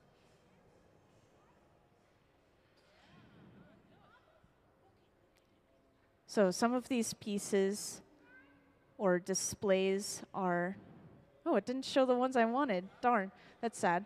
There were some displays that had large textiles laid out, and she's imagining that she can place these large rectangular boxes within the other pieces and kind of display all of these different mediums together. And she's also been working with some glass herself today, down on this chair in the front and down on this table right here. You can see all of these small strands of glass. She was taking them, heating up small sections of them, and then kind of twisting them, folding them on themselves. And this is creating the appearance as if you took a piece of string and kind of knotted it onto itself multiple times or in multiple places. And eventually these are going to be heated up and added to a glass piece later on. Not this one that we're working on right now.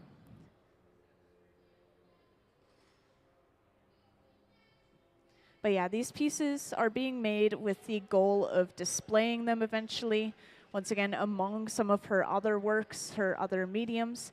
And they are display pieces specifically. They're not a singular object that's going to be a standalone piece. So this is actually a blown piece, but it's really complex. We are creating a box-like shape. And so technically, we would have created a vacuum, but we went through a very specific process of drilling a hole in the bottom to make sure that it didn't create a vacuum. And so this is hollow, although the walls are thick. And Gabe was estimating that this piece weighs maybe 15 to 20 pounds, maybe a little bit closer to 15.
Now, with each of these pieces, we were trying to create these nice, crisp, kind of 90-degree edges. But since the glass is a little thicker here, it's going to be slightly rounded.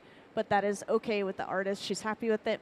But next, they're going to start heating just one side of this rectangular box, one of the larger sides, and they're going to create an indentation or a dip in the glass. And this is where the artist can actually place another object later on. So once again, these pieces are going to be displayed eventually or being made with the intent of displaying them. And they will be displayed with and among other objects. So they're hoping to place an object on top of this one, not physically in the hot shop, but later on.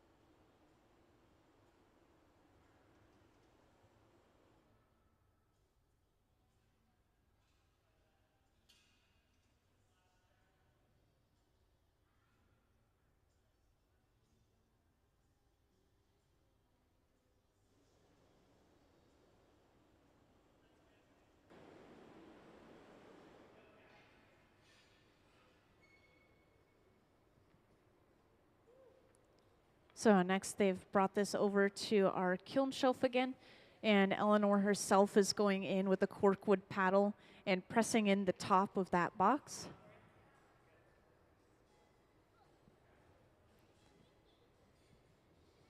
Now once again, this is just creating a dip on one of the sides. We could place an object inside of it. And if they're happy with how that turned out, then from here they just start getting ready to break it off and put it away safely. If they want to make the dip a little bit deeper, then most likely you'll see them start to heat up that same area again and get ready to try again.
So at this point, we are getting ready to break it off and put it away.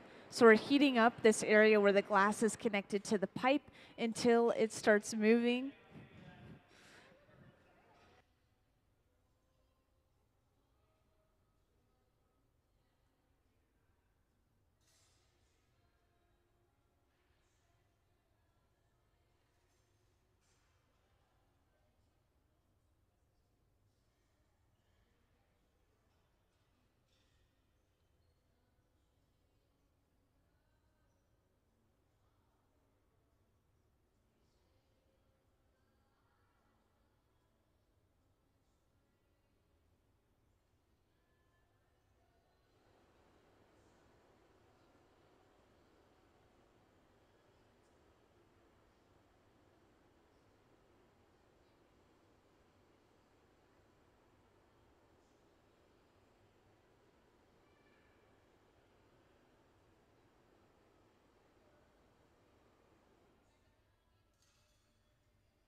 And now to fully break this off, we're just going to apply a little bit of water. Once again, this is going to crack this section of the glass.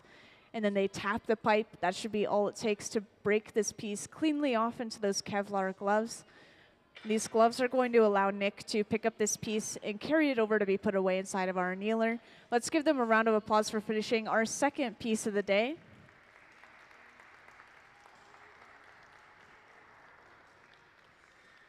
Thank you. Right, so once again, the annealer is held at around 950 degrees Fahrenheit. Then with the press of a button, everything inside of it is going to slowly cool down, at least overnight, so it doesn't break from thermal shock.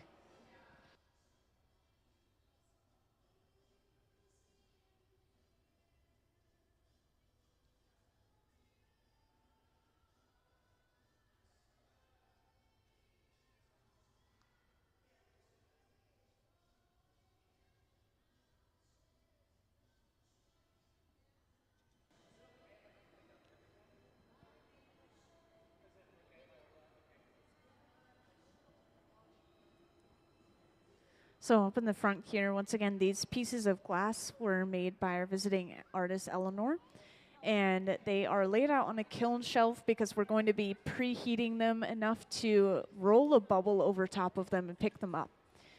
But Gabe is just measuring them, seeing how large he needs to make that bubble before he goes ahead and picks them up.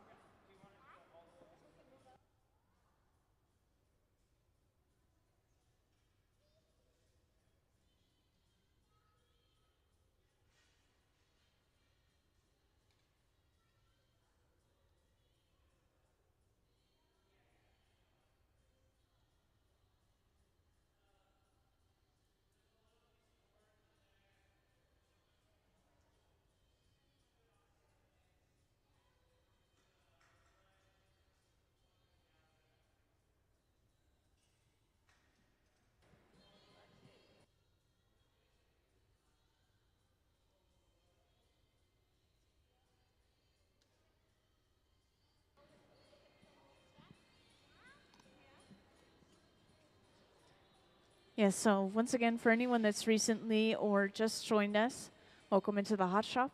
Today we actually have a visiting artist on our Hot Shop floor. She's up in the front here. Her name is Eleanor Anderson.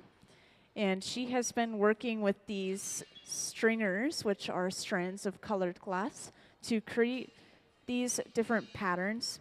These patterns seem to replicate basically taking a string and tying a knot onto it in multiple places. And at the center bench, Gabe has just taken that tray and he's getting ready to heat it up. So he's placed it onto the end of this long metal fork.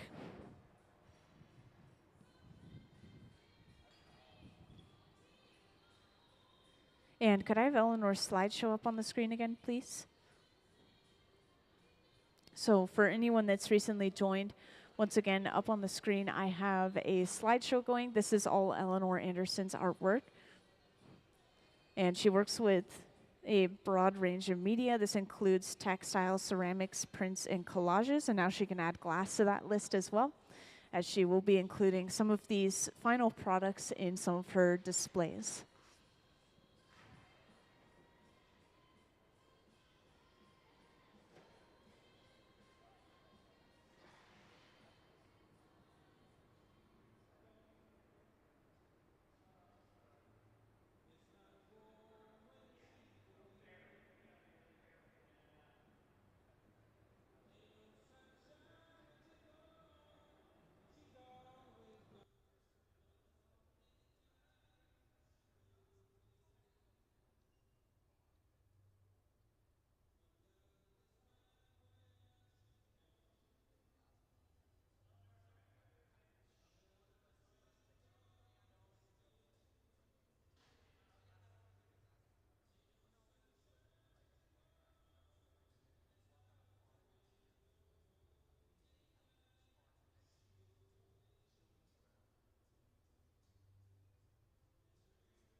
Yeah, so that large tank with the closed door, you just saw Nick go in with a pipe, and he just got a fresh bit of clear glass on the end of this pipe.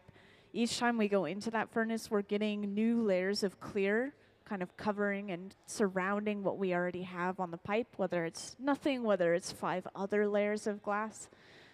And this is just the very beginning of our piece. This is how we start all of our pieces. So he's just going to blow one small clear bubble. This pipe is kind of like a straw, so when we blow into the end of it, that air passes through and inflates that glass like a balloon. And from there, he's just going to leave that clear bubble alone. And Sarah, over on the right bench, is heating up a large piece of colored glass called Color Bar. I have plenty of examples down on this front table right here, but it's just solid colored glass through and through. We get it shipped in this bar form. Such a creative name, Color Bar. It's a bar of color. And we will heat this up till it's completely molten and then drop it onto that small bubble of clear glass, completely cover it. So if you see a piece that looks as if it's completely one color, just a nice smooth surface, this is how we get that color. And if you look at the cross section, you would see that it's actually just a really thin layer of color sandwiched between other layers of clear glass. So that is going to be the base for our piece.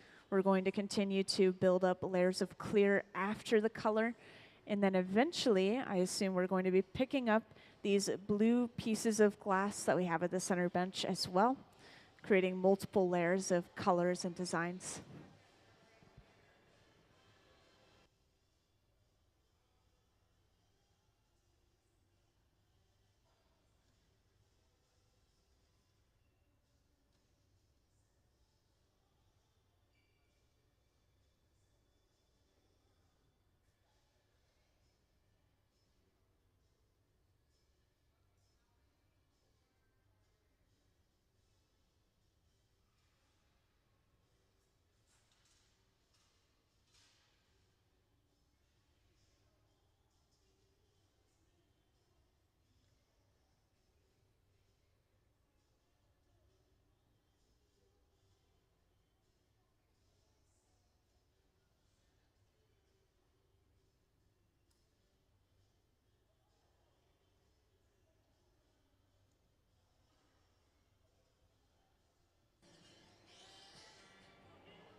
So once again, that color was completely molten and then dropped on top of that small clear bubble.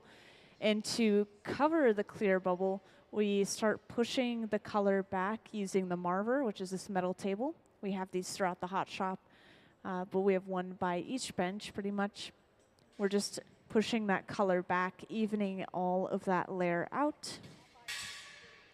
And for those who just joined or recently joined, once again, we have a visiting artist in the hot shop today. Her name is Eleanor Anderson. She's up in the front wearing mostly blue right here.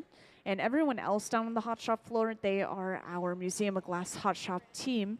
They work here full time helping visiting artists like today or making items for the Museum of Glass store. They are always here making things for the museum though.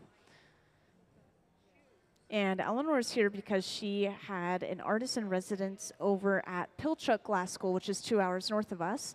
And she came here as a sort of continuation. It's a partnership that Pilchuck and the Museum of Glass has where they're able to come here and continue to work on their projects. And we actually do have some example pieces of some of the things that Eleanor made while she was at Pilchuck down on these front tables here. And also this front pedestal right here. This is one of the only blown glass pieces that she's made.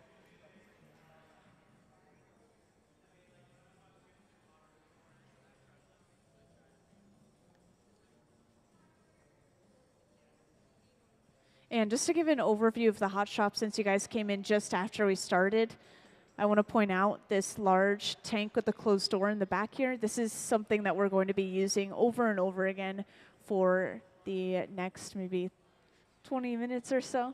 But this is where we have all of our clear molten glass. It holds up to 1,000 pounds of clear molten glass. and it's kind of like a jar of honey. The glass itself is a liquid, so it's viscous, it's sticky, and it will stick to our pipe. And our other furnaces that we use with the open faces by each bench, these are for reheating the glass only. There's no glass inside of these except for what we're putting in on the end of our pipe. Those run between 21 and 2300 degrees Fahrenheit, so just a little warmer.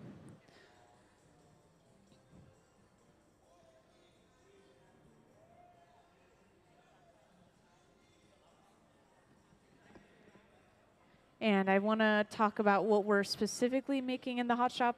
So I believe we're still working on making these large rectangular boxes of glass. And these are blown pieces, so they're going to be completely hollow. And of course, now that I've given a little overview, I want to make sure that everyone knows that if you have any questions, all you have to do is just raise your hand and I'll come right over to answer those questions. And that applies to the entire audience. Sometimes if you're on the far sides, it might take me a moment to see you, but just keep your hand up and I'll come over to you.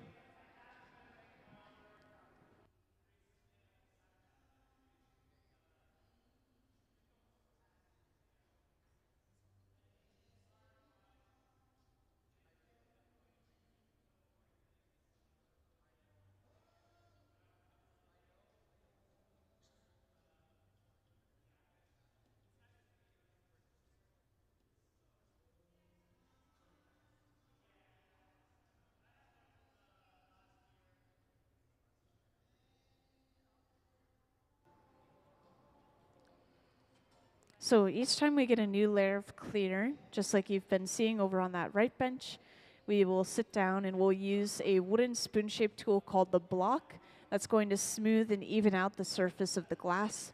And then we blow the bubble by just blowing into the end of the pipe that air travels through.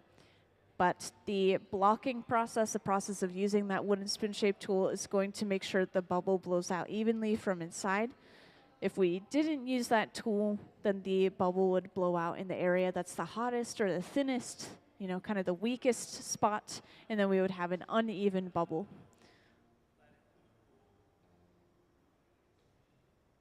And this is just a pipe cooler. It's a trough of water that we set the pipe into to cool it down.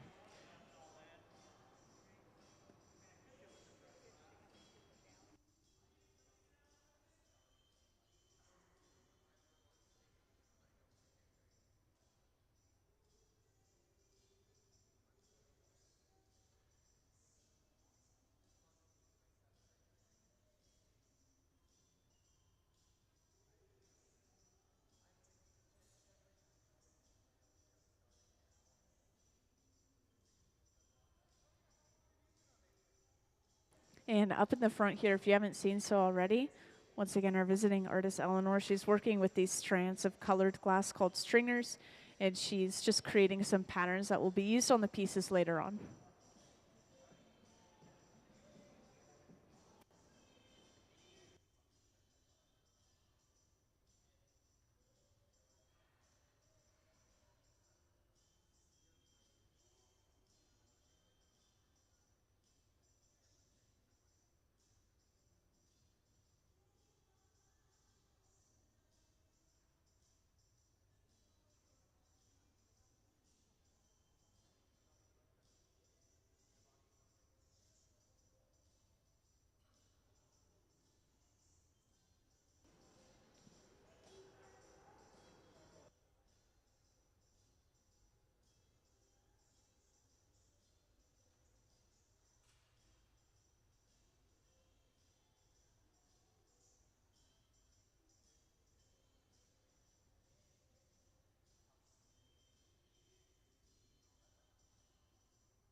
Yeah, usually once we move over to the center bench, this means that we have all the glass we need for the project. So we probably won't be gathering any more layers of clear. We're just going to leave it pretty much as is and start getting it ready to roll over and pick up those pieces of designed glass that Eleanor made earlier.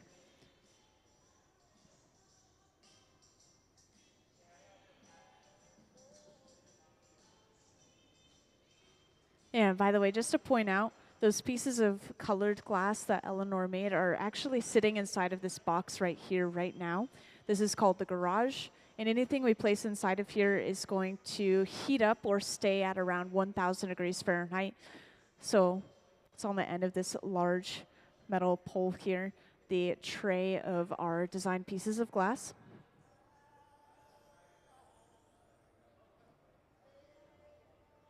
It's important that we preheat the glass before we attach it to our molten glass, just to make sure that the glass actually wants to stick together. Hot is going to stick to hot.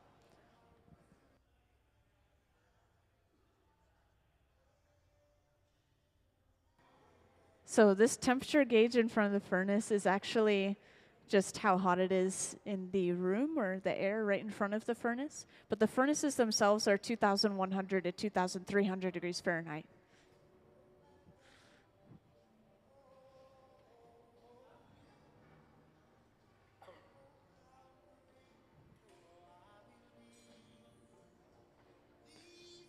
Yeah, so over 4 times the temperature of your oven at home. Thank you.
So I actually haven't gotten any questions on these pieces yet today, so this is exciting. So these pieces on these front tables here, some of them appear as if they are these large sheets of patterned glass, kind of.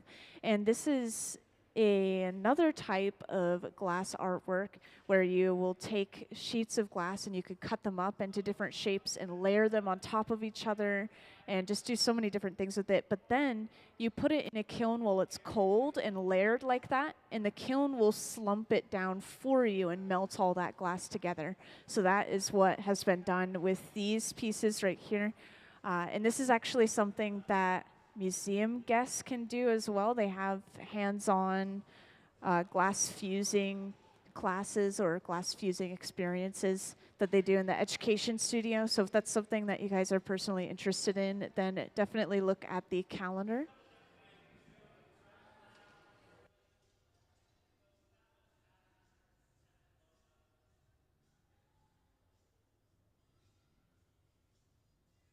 Also, I want to point out the shape of this bubble has gone from a sort of round balloon shape to now this really long, almost tube-like shape. And this is really important.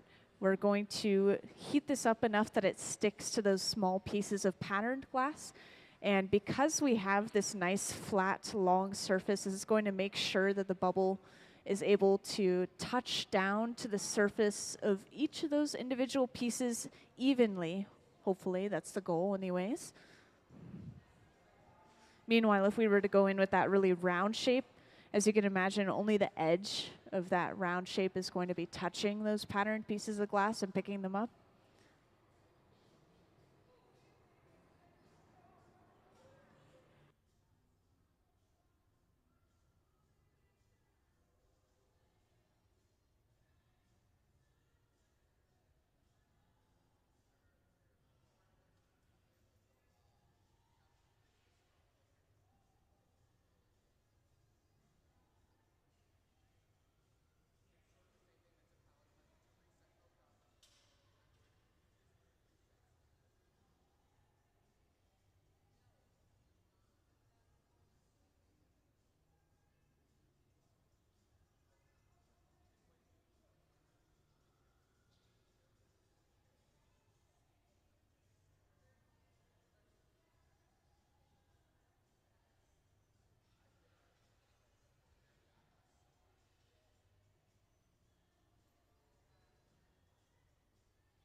So now we've just brought over that bubble of glass. And once again, we are rolling it over top of those patterned pieces of glass to pick them up.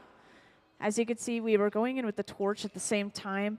We're just making sure that the small strings of glass are staying warm enough that they bend and not snap.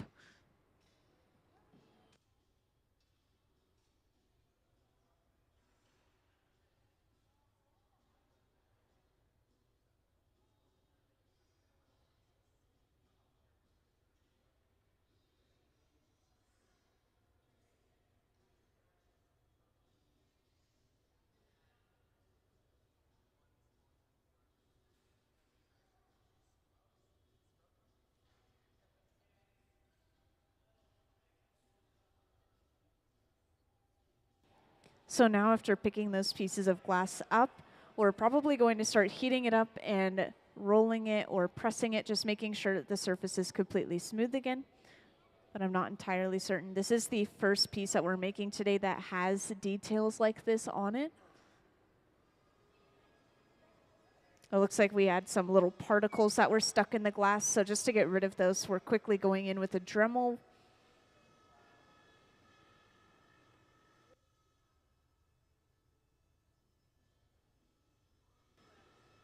So whenever we break glass, if it's clear glass that we're working with, we could completely reuse it by throwing it into the furnace and melting it down again because our furnace is all clear. But whenever it has color in it, such as this piece right here, it has multiple layers of color. It has layers of clear and color sandwiched together. And so it's not pure in any aspect anymore. It's not pure color. It's not pure clear. And so sadly, we can't reuse it at all.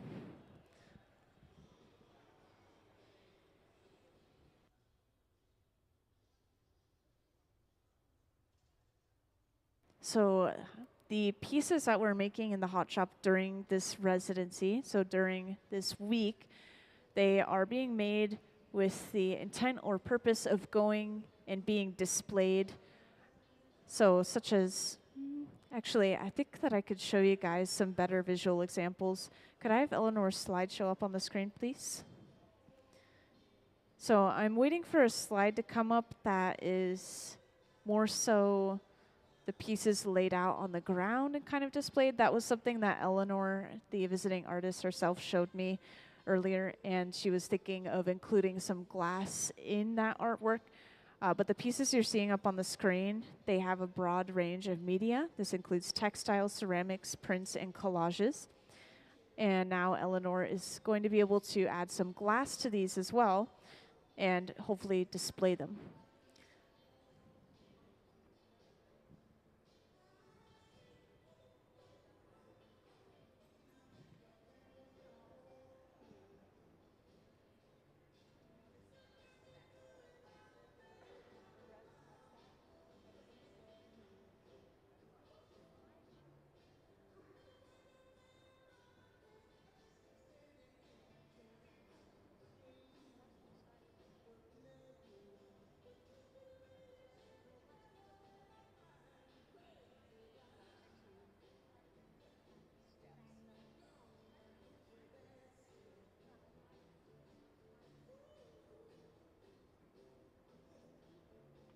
Yeah, so pieces like this here, you could imagine a large rectangular glass box being among these other pieces in other medias.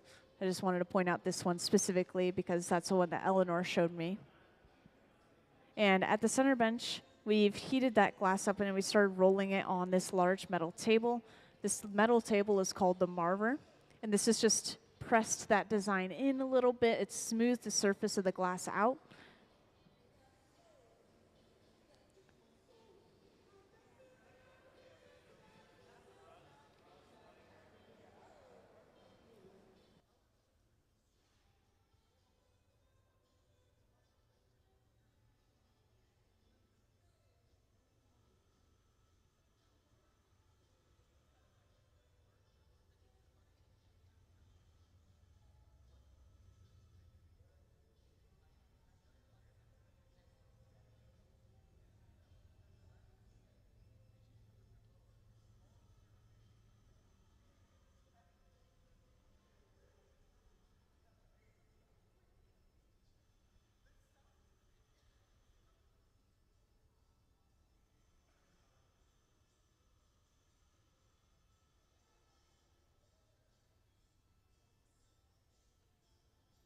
Yeah, so I want to point out these chalk drawings on the floor.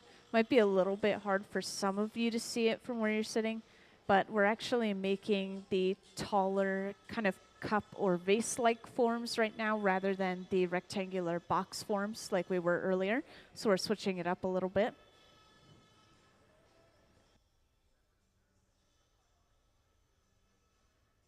So this will happen later on, but to work on the other side of the piece and to break a piece off, we have to physically break the glass where it's connected to the pipe.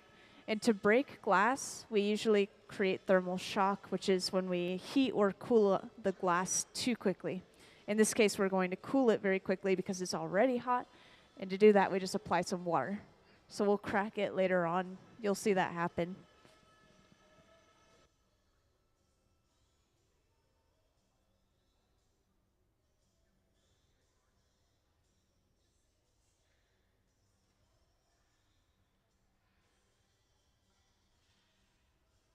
So how much we make in a day or a week and all that, it really depends on what we have going on and who we have in here. If we're making something really small that we can finish within 30 minutes, then obviously we're going to be able to make a lot of pieces that day, maybe like a dozen. Meanwhile, sometimes there could be multi-day projects where we create parts of a piece, set it aside, heat it up again, and start working with it again the next day. So it really depends on what you're working on.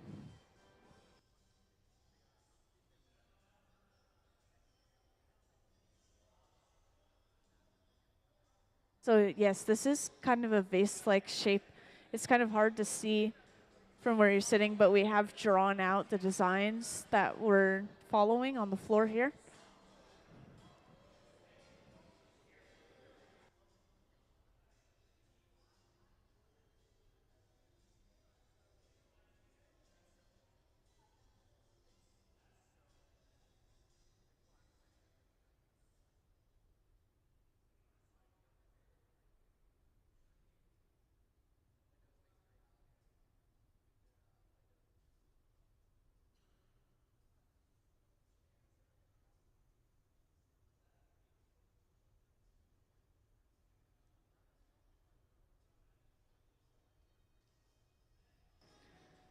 So we've laid out some wet newspaper over top of a wooden board, and we're just pressing some of the extra water out using this metal rod.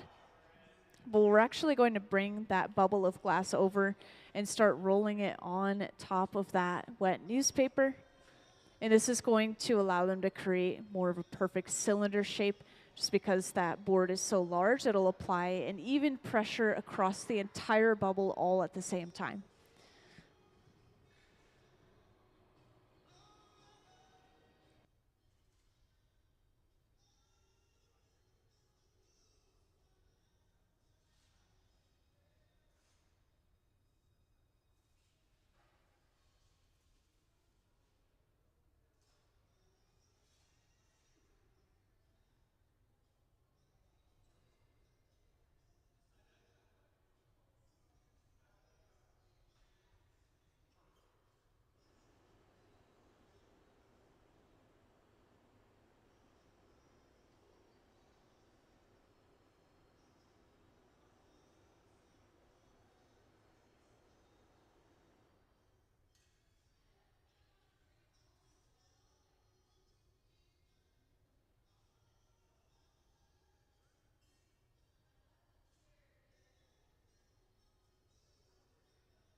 So whenever we start a project, all we have is our large tank of clear molten glass and then a metal pipe.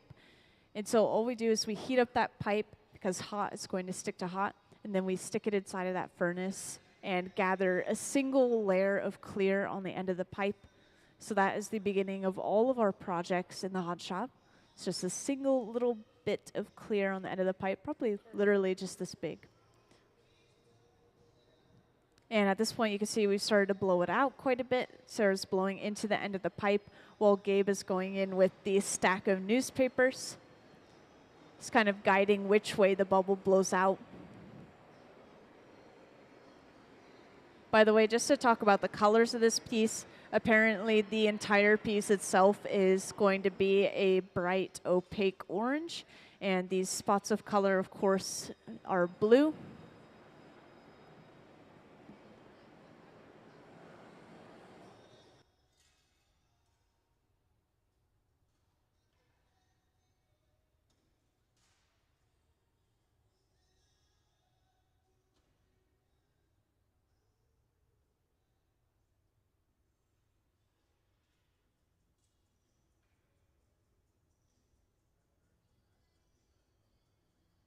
And next, Gabe is going in with a pair of jacks, these 2 metal blades, and he's creating the jack line, which is this divot near the pipe. This is where we break the piece off of the pipe later on. It's really important. So this is where, once again, tying in a previous question, this is where we're going to be applying some water to break the piece off.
And this nozzle, by the way, this just blows some compressed air onto the glass, just like blowing on a hot piece of food. It's going to cool it down a little bit faster than if we were just to leave it alone.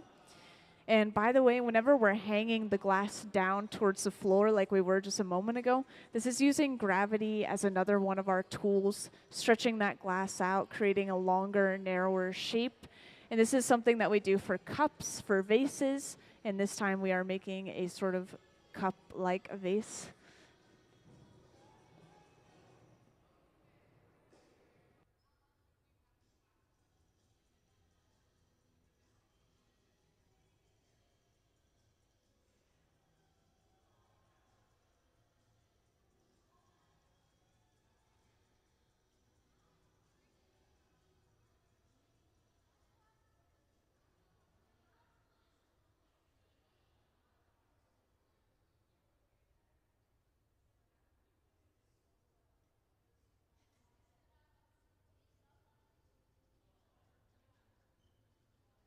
So actually, the artist told me that she plans on displaying the pieces, like in galleries, for example, or maybe in museums.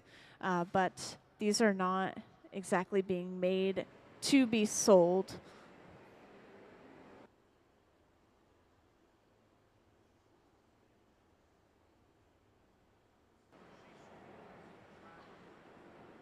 Yeah, so our visiting artist is Eleanor Anderson in all blue up in the front here. So she designed all these pieces, and everyone else down on the hot shop floor is the Museum of Glass hot shop team. And they work here pretty much full time, whether it's helping a visiting artist like today or making items for the store.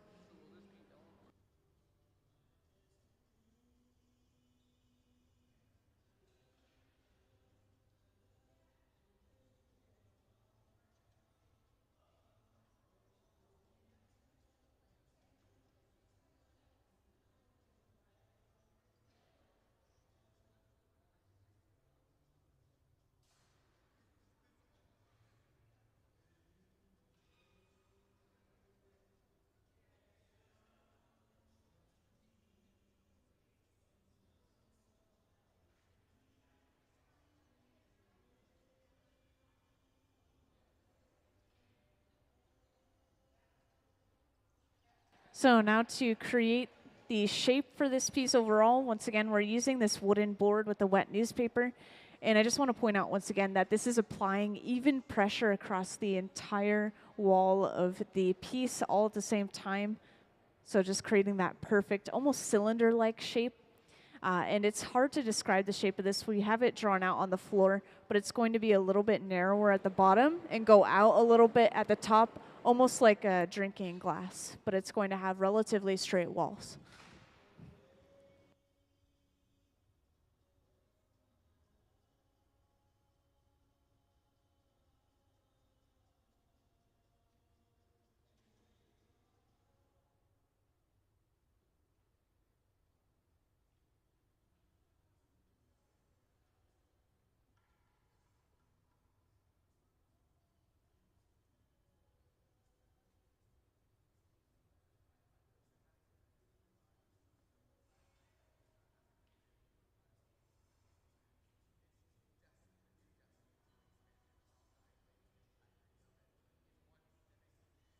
And now at this point, you can see we focus the heat just on the very bottom of the bubble.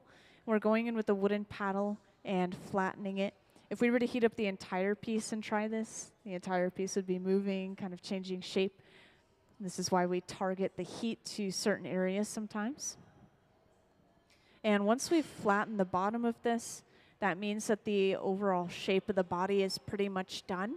We'll soon get ready to attach another pipe to the bottom of the piece and then break it off of its original pipe.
And while they're just keeping this warm at the center bench, over on the right bench, Sarah's working with another pipe that has just a little bit of clear glass on the end of it. This clear glass is basically going to act as a connection when they go ahead and bring it over and attach it to the center of the bottom of this piece.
So we've just brought over that second pipe, and this is attached right to the center of the bottom of the piece.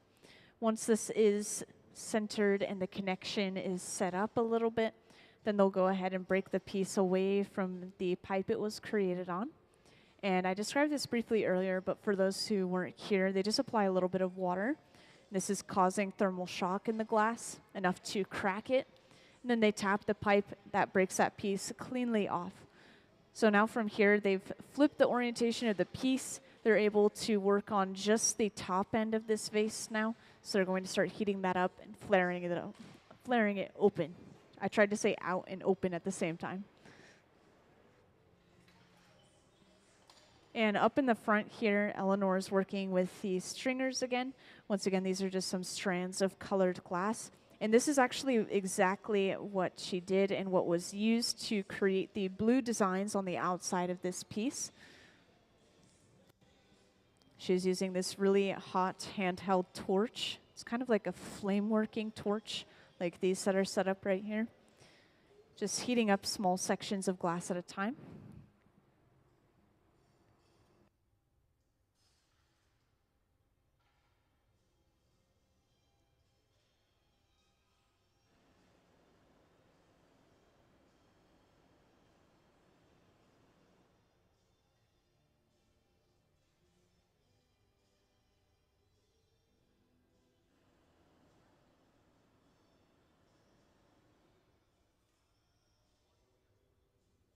And if you're wondering what was going on with that large fluffy flame, Nick is just preheating a couple of tools that are going to be used. If we leave the tools really cold, especially if they're metal, they'll pull a lot of heat out of the glass when we start using them. And we just want to make sure the glass maintains all of its heat, or as much as it can anyways.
So that cone-shaped tool we just used for a brief moment there, this is the Sophietta.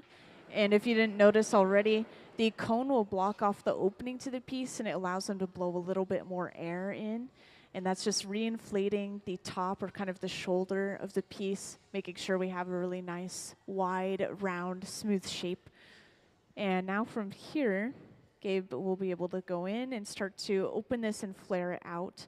Once again, we are going for just a slight flared out shape, but overall we're going to have mostly straight walls.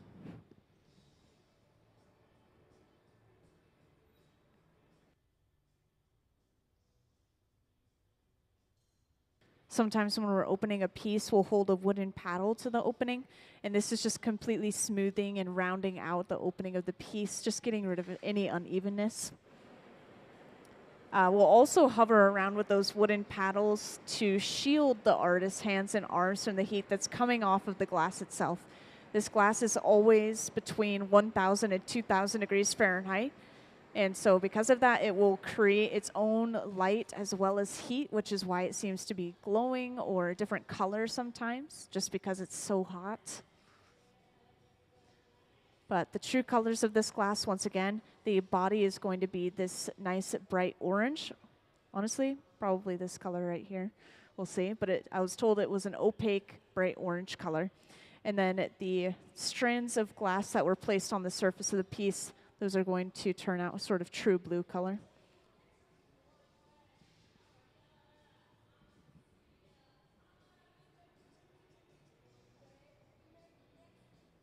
And we used this earlier. This is just a large wooden board that's been laid out with some wet newspaper.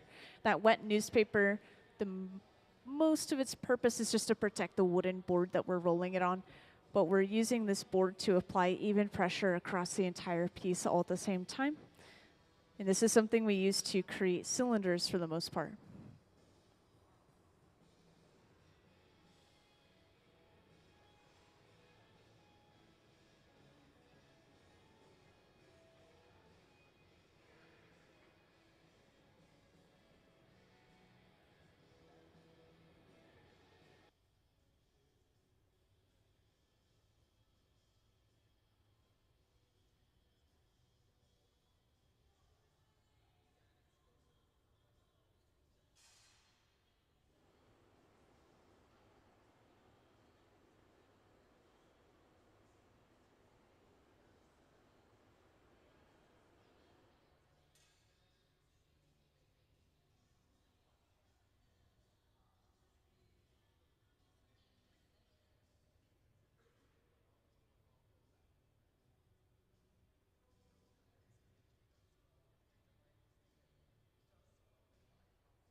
And I want to mention again, just in case anybody didn't already know, but if anyone has any questions, feel free to just grab my attention, mostly by raising your hand would be preferable, and I'll just come right over to answer your questions. It can be questions about the visiting artist, Eleanor Anderson. It can be questions about the glass and the process. It could be questions about the building. Any questions you can think of are fine.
So it seems like they're happy with the shape of this piece. So they're just going to get ready to break it off and put it away.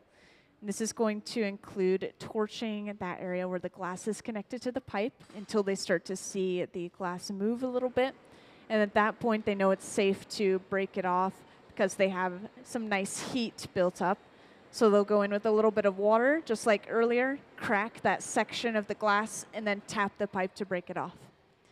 This piece is going to be a little bit different from the previous ones in the way that we have this solid clear glass connection to the bottom where it's connected to the pipe. We're going to break it off there, and we're actually going to flame polish it, which is what they were just chatting about, where they're going to go in with a really hot handheld torch, superheat the bottom, and hopefully that'll completely smooth the bottom out.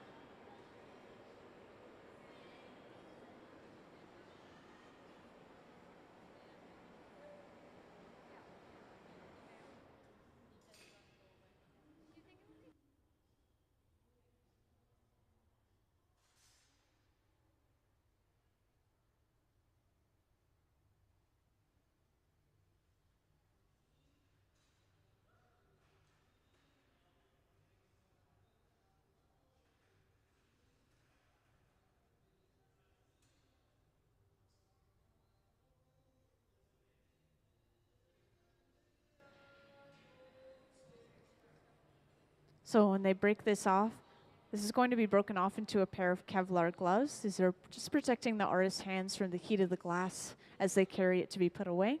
This is the same material that firefighting suits are made of, just a little fun fact. So this water is cracking the connection, and then all they have to do is tap the pipe, and that should break this piece cleanly off. And once again, we're going in with this small handheld torch to superheat the bottom very quickly. This is called flame polishing. They're just getting rid of any marks and any leftover jagged edges.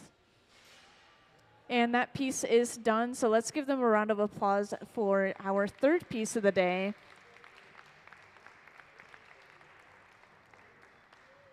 So this has gone in with our previously made pieces. This is the annealer. This is going to hold everything at around 950 degrees Fahrenheit. With the press of a button, everything inside of there will slowly cool down overnight, which is going to prevent thermal shock. And does anyone have any final questions for me before we take our lunch break? I believe it's that time anyways. Yes, before we take our lunch break. And if not, then we will see you all in about an hour from now, probably at around 2:30. We'll have the official time posted on the screen. You guys are welcome to hang out, just enjoy the warmth here, but we are going to go eat.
Hello to everyone who's coming on in. So it is 2:25 now, so our artists should be out shortly. We're just kind of waiting for them to get out here and get started. But while we're waiting, my name is Charlotte. I'm going to be your MC for the rest of today. So if you have any questions at all, you can totally ask me at any moment. I'm definitely here to answer them for you. I'm also just going to be letting you know what's going on and what the glass artists are doing today. And something awesome is that we do have a visiting artist, so Eleanor Anderson will be here with us, and she's basically our creative lead for the day, and she will be here all throughout till Sunday, so I'll also be letting you know a little bit of information about her in a bit here.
Alrighty, so our glass artists are getting started. Hello, everyone who's just coming in.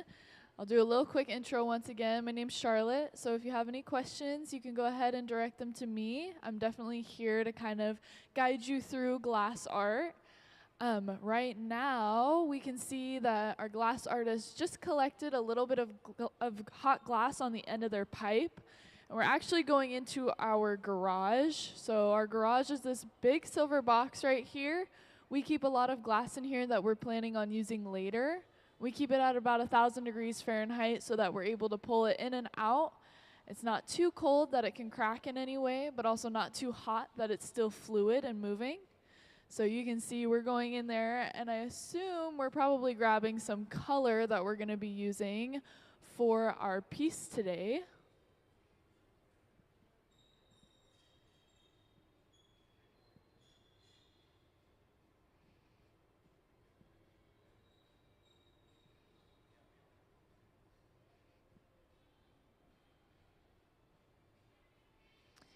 Yeah, so you can see we just pulled out a rod of color. So this is solid color. The glass is colored in special ways with different types of minerals and whatnot. So we just went in and grabbed this rod of color that we're going to be using on our piece.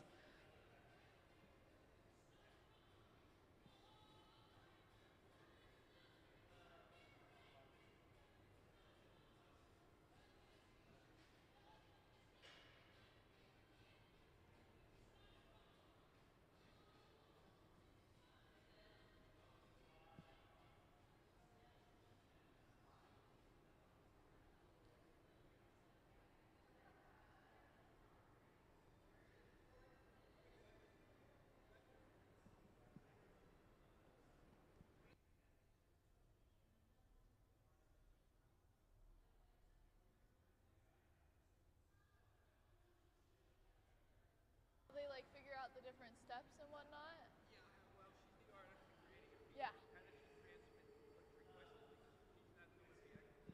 Yeah, so a lot of times the communication of what the art piece, what the artist wants it to look like and how we execute that is done through drawings.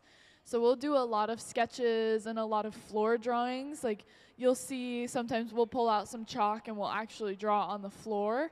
And then most glass art is made throughout a very similar step process. So we know that no matter what, if it's going to be blown, we have to get a blowpipe and, collect enough glass on it that we're able to get the size that we want. In our case right now, she does want it to be rather rectangular. So we're going to be using special techniques to get that rectangular shape.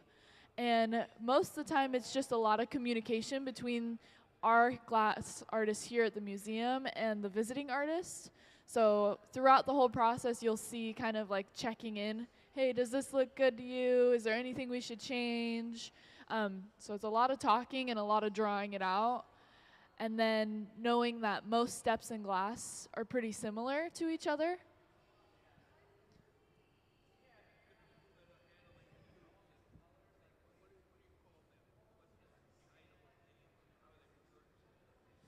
I can't hear you very well because there's a fan in my face.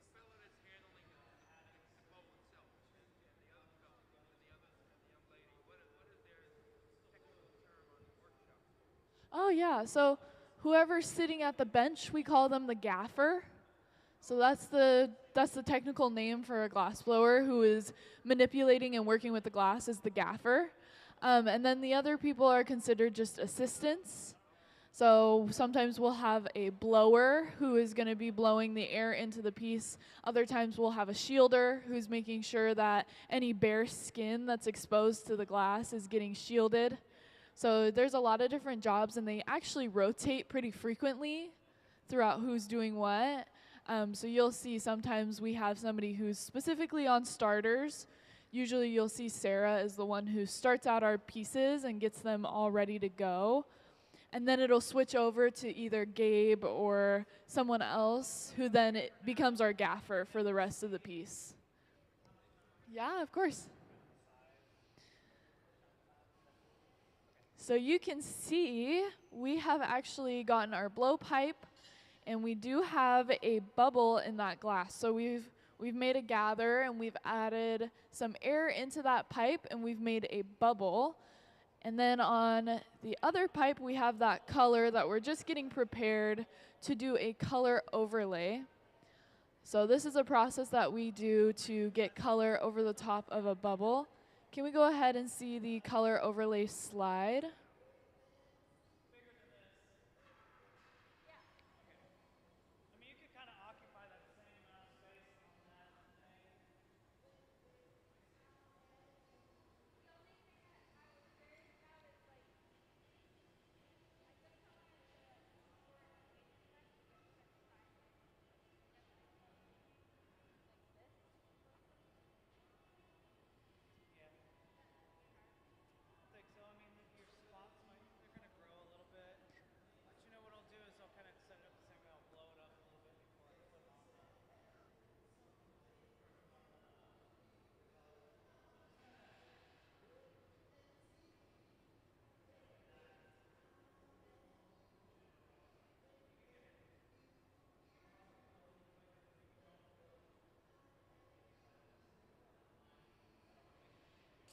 So you can see over here we've gotten that colored glass. So this is an orange color.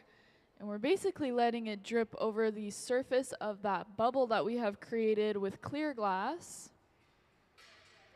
So this is basically just creating a layer of that colored glass on the whole outside of what we already have. And now we're going to basically just start flattening out this color across the whole surface of the bubble.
So you can see on our far bench, we have taken the time to go ahead and spread that color across the whole surface. So now as we start to grow this shape, we're gonna add a little bit more glass on top of it and then continue to blow our bubble bigger. But the glass itself will now be this orange color that we've put over top.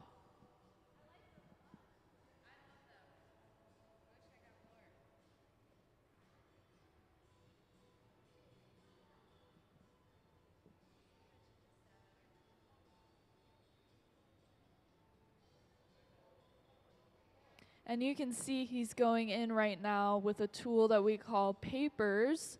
So this is a stack of newspapers that we get wet with water, and then we're able to use as a way to manipulate the glass. It's really interesting because it does give an effect of using the bare hand almost. It allows us as glass artists to get a little bit closer to the glass.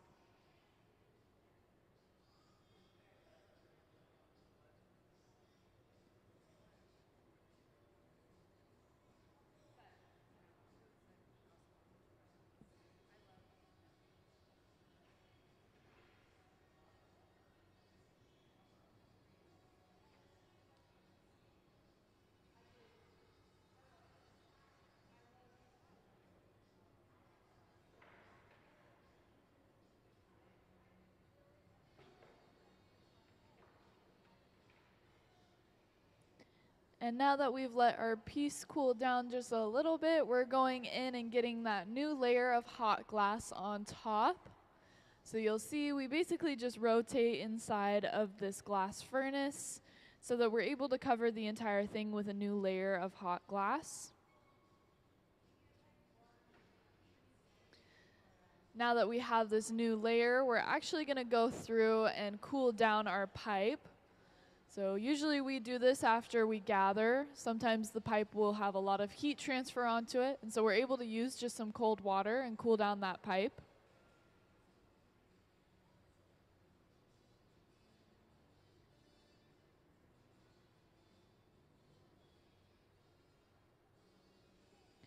And now you'll see we're going in with this tool that we call a block.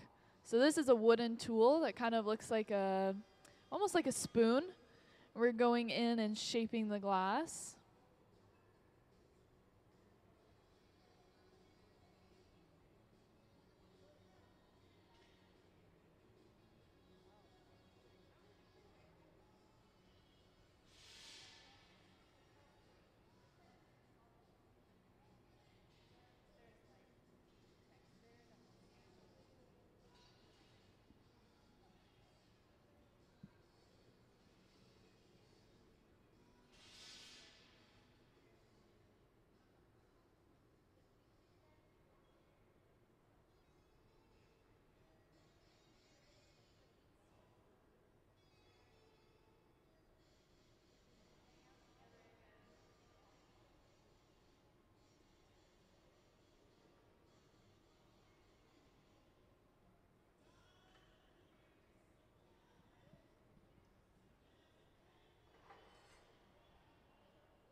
Yeah, that's a good question.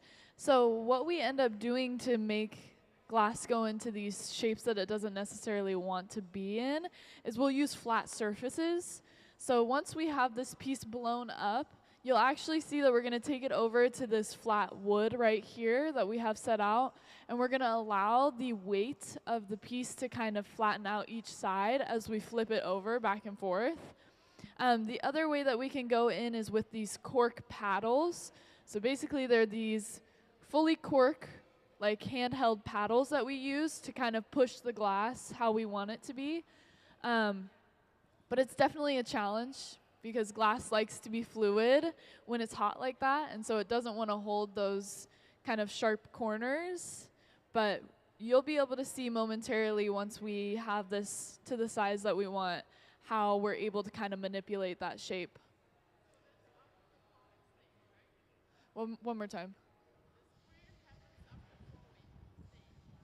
Yes, yeah. So you'll see, we're gonna probably get another layer of hot glass on top of this, and then we're gonna start blowing out that shape and also stretching it a little bit so that it's more elongated.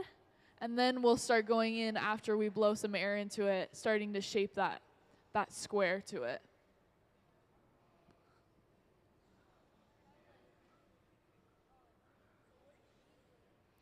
That's a good question. So she's right now preparing some patterns that we're going to be able to roll onto the surface of the glass. So I don't know if we're necessarily doing it with this piece or not, but she's taken different bits of glass that she has worked with on a torch.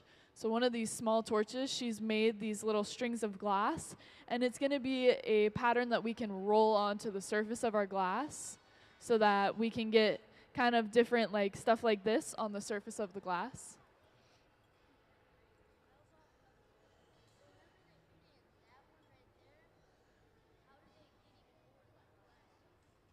Yeah. So that's a really good question. So the glass furnace is basically just a big puddle of hot glass in there, right?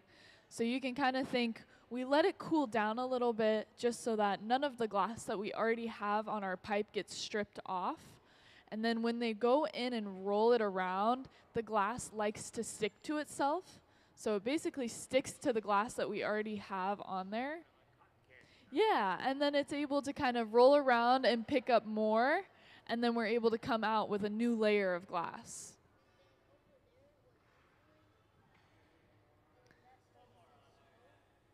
Yeah, so that's cold water that we use to cool down the pipe. So you can see all that smoke is actually just the steam coming from the water evaporating off of the pipe.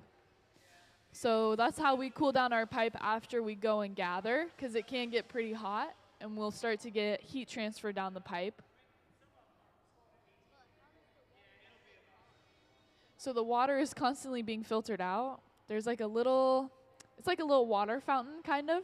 You can see it kind of spits up water, and then it drains out, so that we're constantly getting fresh water instead of the same water. Does that make sense? Cool. The what?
So we're actually here with a visiting artist right now. So Eleanor is here with us doing a full week residency. So Wednesday through Sunday, she's going to be here making some glass art with our museum staff. So right now we're working on one of her creative pieces. So basically we're going in right now with this orange bubble that we're going to be turning into a rectangular kind of vase shape. So you'll see it's going to start to really change shape in a moment here once we get all the air we need in it. And then we're going to start flattening out those edges. No, that doesn't have much to do with it. I think that must be a previous kid's design or just some fun drawing that we were given by a kid that visited. Because we do keep a lot of different artwork hung up. But I do know that earlier they were kind of drawing on the floor what they were doing and whatnot. So you'll see like a few drawings here and there.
So you can see we're going into our glass furnace again, getting another gather on top of this. So we're trying to get quite a big mass of glass onto our pipe that we're able to then work with.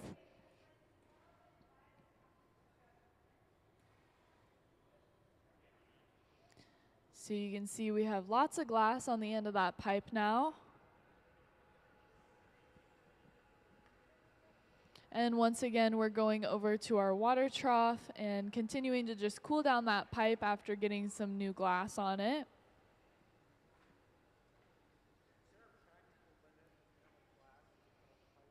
I would say there's probably a limit. I think it depends on who you are.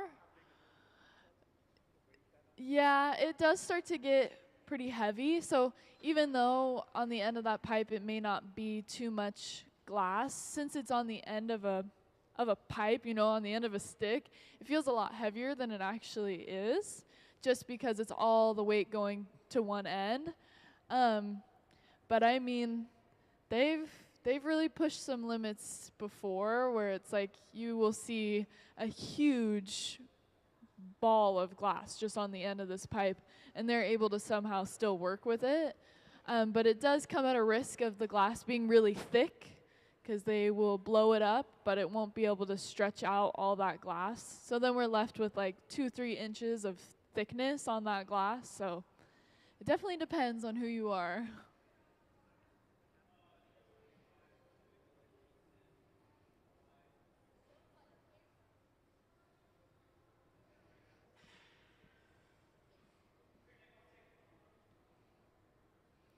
So you can see we're actually all done gathering some more glass onto this. So from here on, we're going to be working on blowing some more air into the piece and continuing to grow the size of it. And then we're also going to see that we're going to be continuing to shape it and trying to get those squared edges.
So you can see we're going in with our wooden block and continuing to shape our piece. So now that we have so much glass on the end of that pipe, we do have to go in with our block a little bit differently. Instead of holding it in our hand at the bench, we actually use the side table to hold it.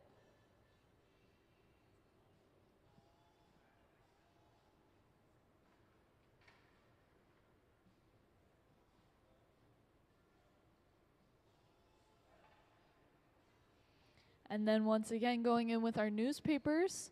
So this is just a stack of newspapers that we keep wet with water that we're able to use to manipulate the glass.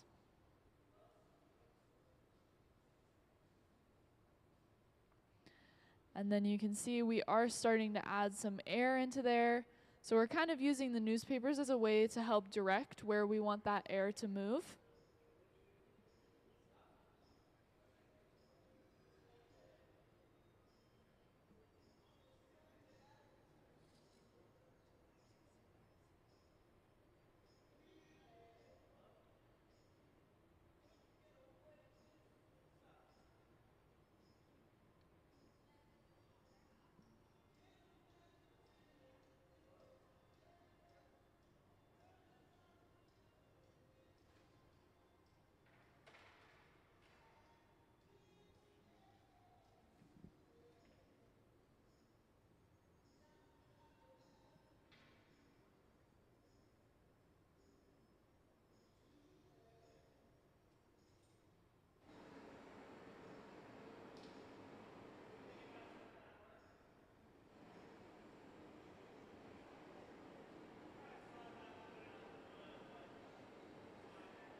And you can see we're actually using that blowtorch to go ahead and heat up our metal tools.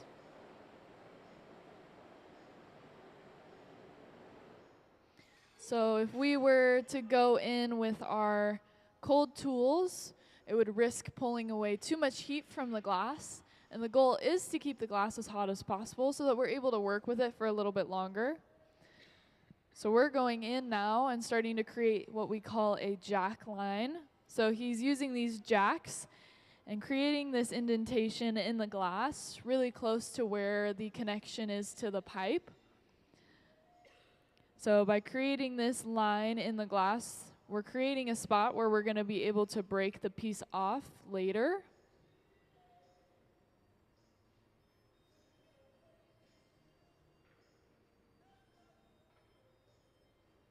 So you can see we've really created like definition between where the pipe is and where the blown glass is. And then just going in with a little bit of that cool air.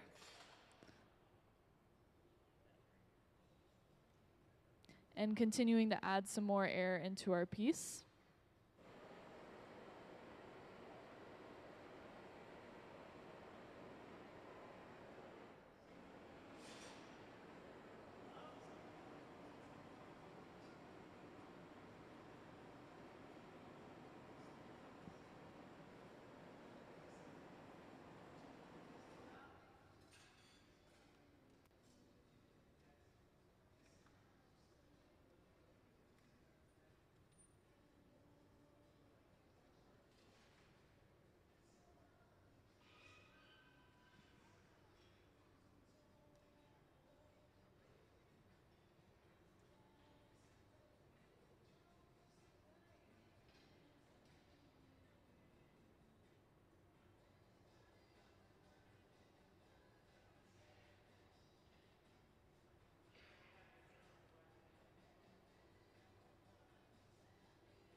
So you can see we've really started to grow the size of this piece just by adding air into it.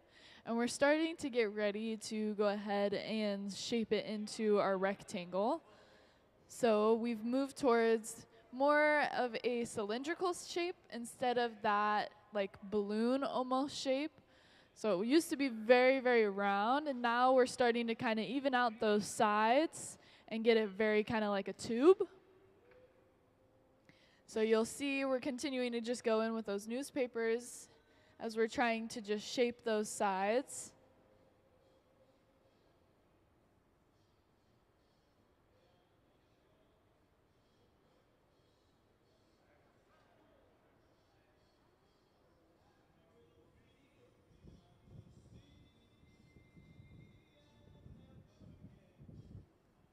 And then just taking a moment to go ahead and mark on our pipe. Basically just showing us that center line that we're trying to stay with.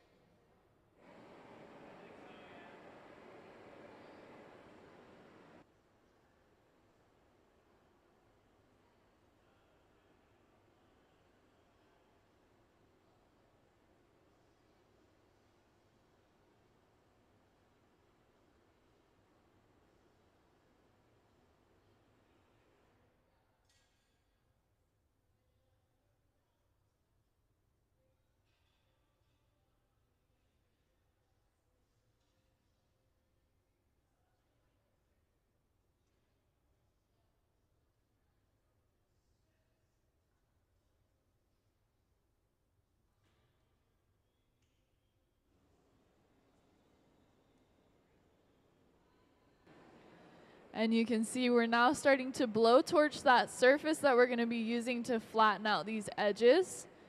So again, just making sure that the tools that we're using to shape the glass are hot, just so we aren't losing too much heat on our glass.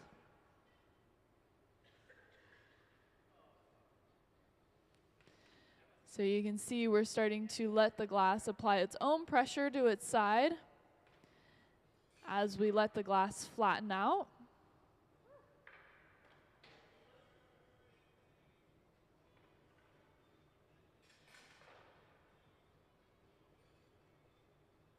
And we're also going in with those paddles to just continue shaping the sides as well.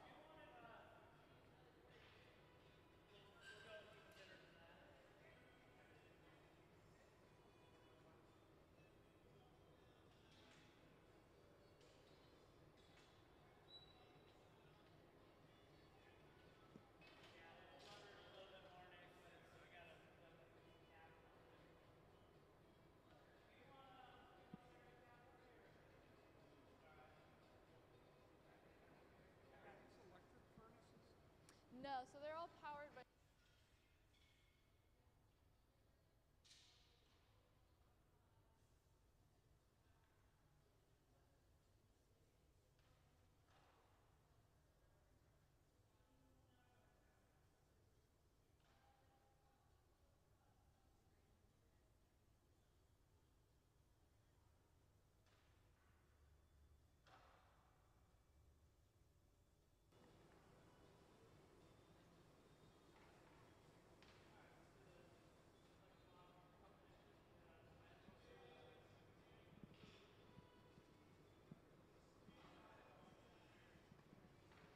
So you can really see we've gone from that super round shape to this very geometric kind of rectangle that we've thinned out quite a bit.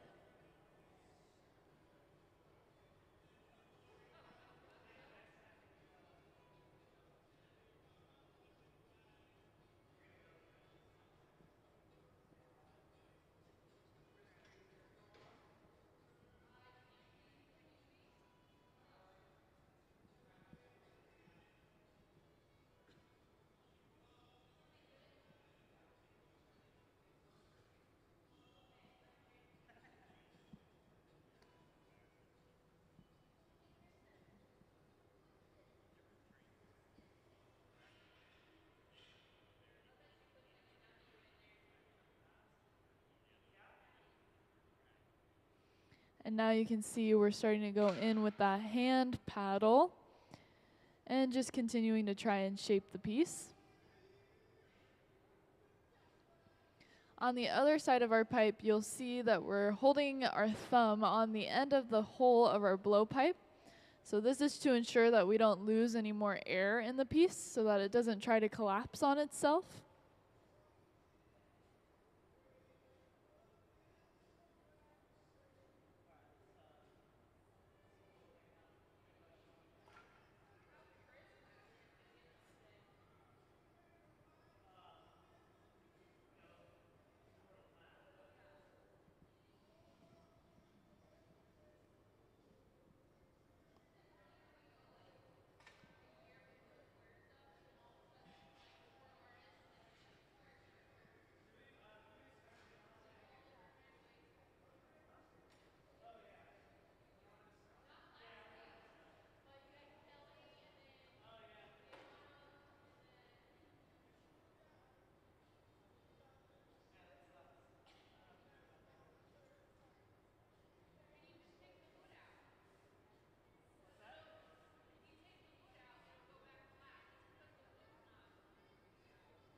So we're headed back over to our flat surface to continue shaping this piece.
And you'll see we're just going to continue going in, trying to get that shape just right, using those paddles once again, and blowing a little bit more air back into the piece.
So you can see we went ahead and double checked with our visiting artist that the shape and size is looking good. And it sounds like we got the okay, so we're going to be moving on to our next steps.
And you can see we're just blow torching that connection point of where the glass is hanging on to the pipe.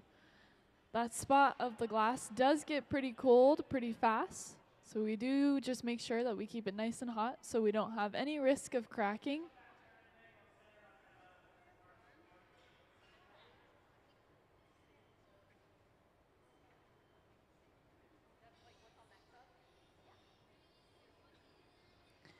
And then we're just drawing out that center point on the bottom of the piece.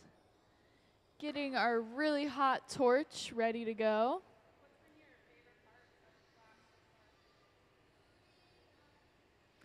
And we're really going to just go in and actually drill a hole into the bottom of this piece.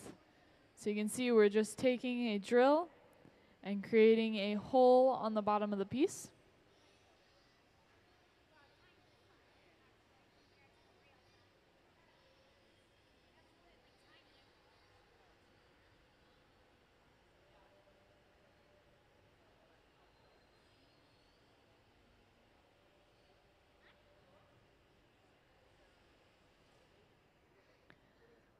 So this is going to allow us to connect a blowpipe onto the other end of the piece, and will give us the chance to continue blowing air into the piece after we break it off of its original pipe.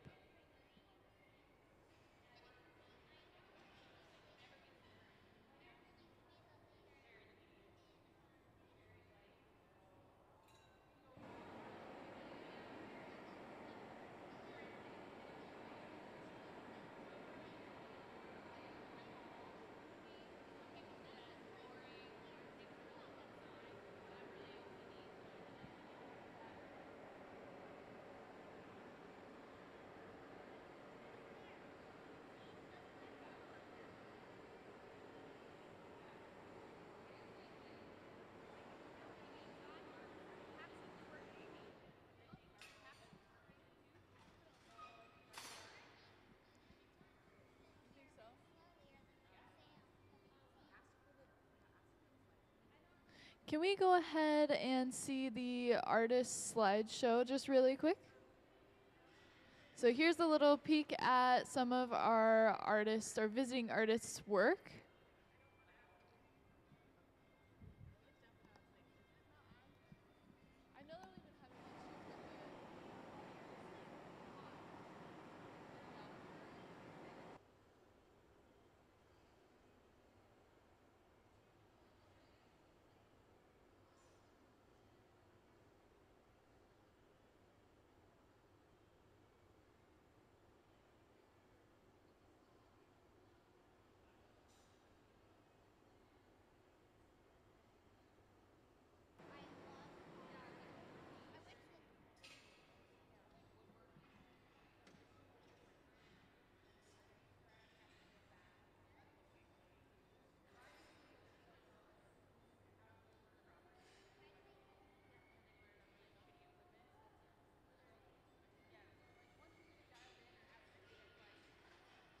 Thank you. So you can see the artist that we have with us today, Eleanor, does a lot of experimenting with different textures, textiles, patterns. So we can see down here at the front, we have all these interesting pieces of glass that she does plan on using on the surface of her pieces. And right behind me, she's continuing to make more of these patterns that will eventually be rolled onto the surface of one of the pieces that we make.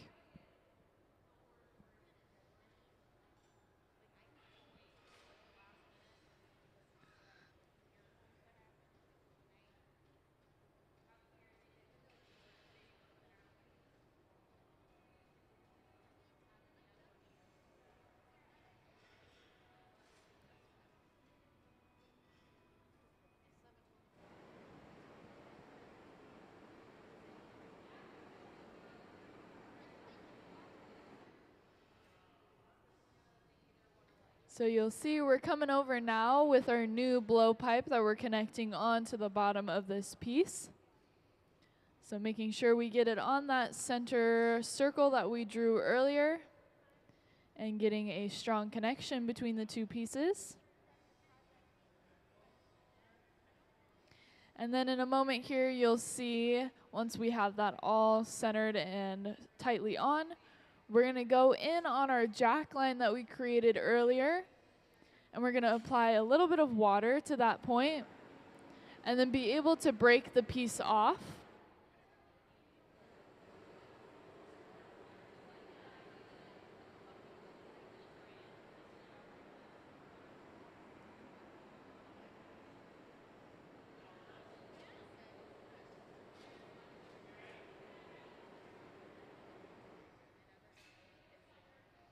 So in we go with our tweezers, and we're going to apply a little bit of water. This creates some small spider web cracks into the glass, and then tap it off. And now we're able to start working with the piece from a new end.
So you can see we're going in with our tweezers now at that opening of the piece and actually kind of pulling away that opening and separating it. And now we're going to be trimming it off with our shears. So these are like big metal scissors that we use for glass.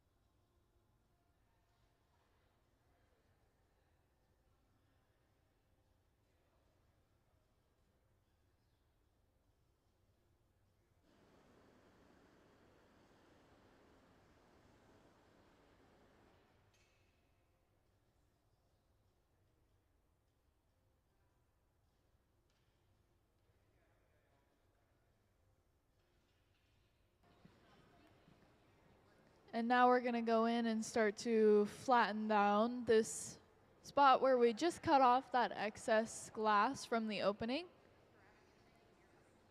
So you can see we're just applying a little bit of pressure.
And you can see we're going in, continuing to just shape this new side of the glass with those newspapers, while also blowing some new air into the piece.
So now we're going to go ahead and get prepared to flatten out this end again. So you'll see we're just preparing for that to happen, making sure that our glass is nice and hot.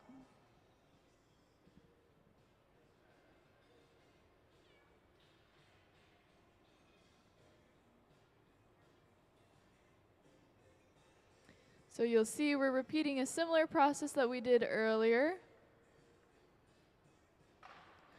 trying to get this new side that we have all to the same dimensions as the rest.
So here we go, continuing to, in his words, beat the glass into being a rectangle. So we're just continuing to add more pressure along those edges and on the bottom.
And once again, we're taking it back to this solid, like flat surface that we have that we're using to just flatten it out.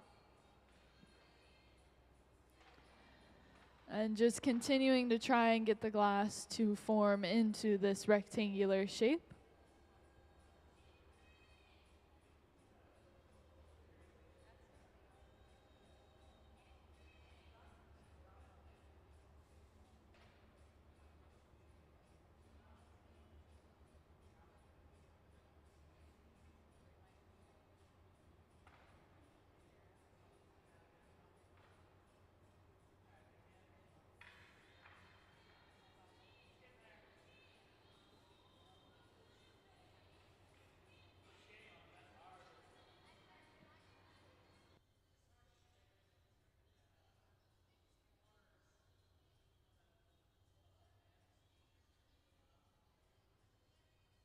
Yeah, so this stuff down here, these are like our solid chunks of color that we heat up and use to color the glass. And then some of her artwork is down here as well, our artist's artwork. And then this is one of the patterns that she has made that will go onto the surface of, not on this piece, but probably another one. Usually it's kind of an early step that we have to do in order for this whole thing to cover the entire glass form. And then when we blow it up, it continues to make this whole pattern expand. But yeah, most of these down here are just like color bars that we then use to color the glass.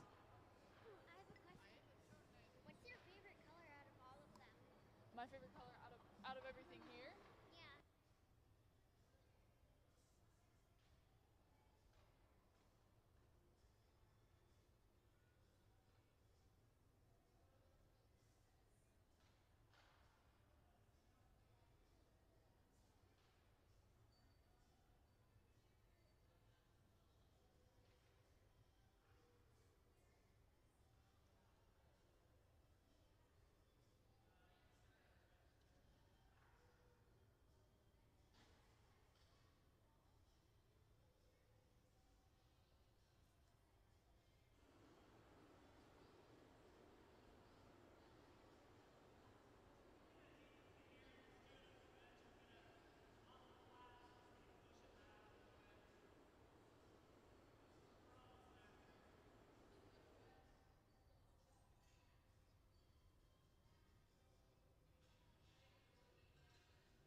So you can see we're starting to get really close to that desired shape that we're looking for.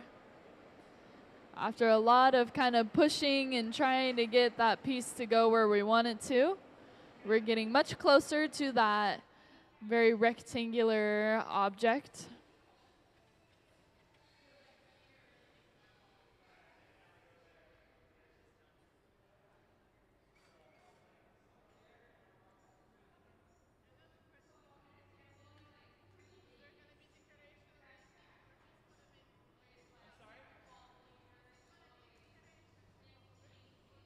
Are we putting anything on it?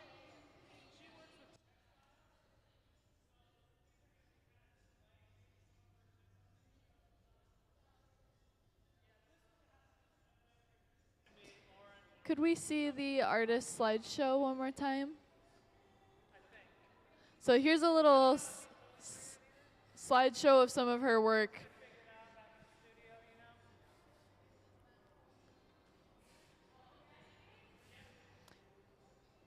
So you'll be able to see that there's a lot of different patterns and different textures and textiles that she works with. And so there is a chance that she will be taking this back on her own and continuing to kind of add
So we're getting ready to go ahead and add a little bit of an indent into the side of the piece.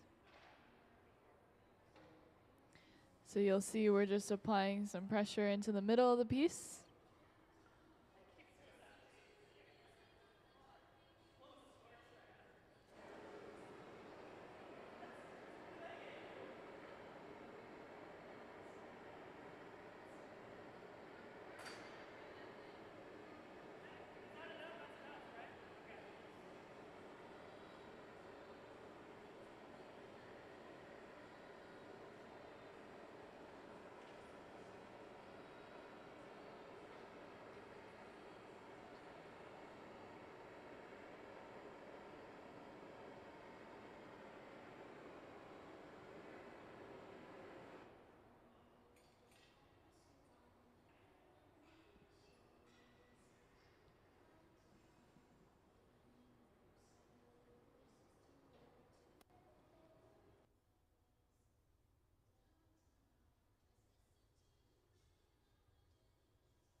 All right, so now that our piece is looking good and finished, we're getting all suited up to take it into our annealer where it will cool down over time.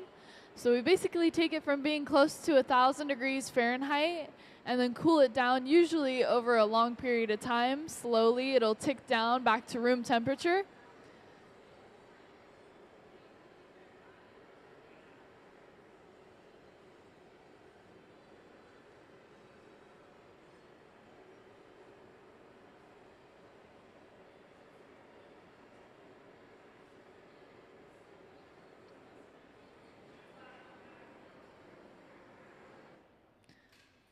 So you'll see we're going to give the glass what we call a flash. This is just a quick little 5 seconds back into the glory hole where then we're able to pull it out and get it ready to be broken off.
So you'll see we're going to go ahead, grab a little bit of water and apply it to that connection point.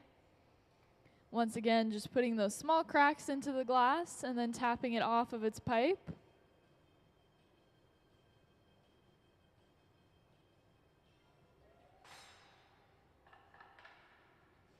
And now we will put it away into the annealer where once again it will cool down back to room temperature over a certain amount of time. And can we give our artists a round of applause?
All right, for those of you that have been hanging out and watching, just so you know, we've blown up this piece and we're actually going to be adding a glass pattern onto it. So you'll see a little bit, in a little bit here, we're going to be pulling out this pattern that our guest artist, Eleanor, created. And we're going to be rolling our glass piece onto it so that we can pick up this pattern onto the surface.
So you can see we have this flat surface with some of that glass on it, and we're going to come in and actually roll the piece on.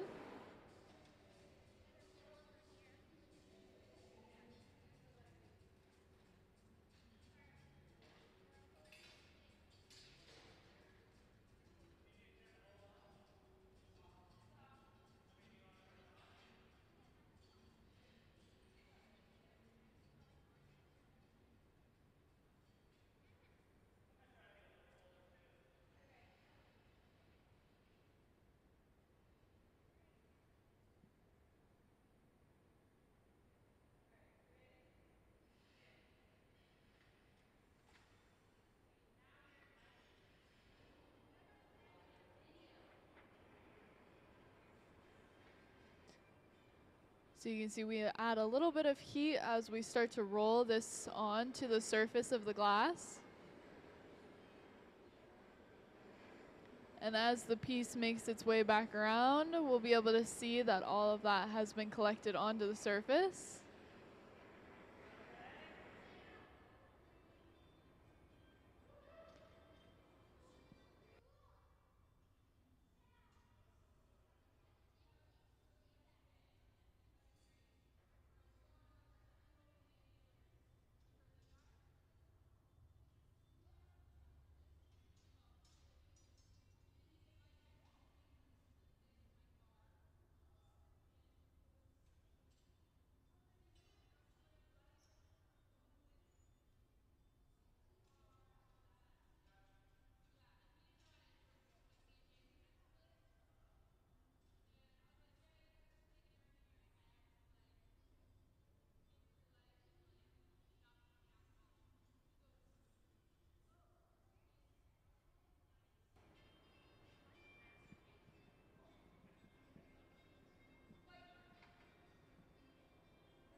So you can see we're just going in with this little drill right now and just removing anything off the surface that is not necessarily what we want. But it kind of makes you feel like you're at the dentist, which is not my favorite thing.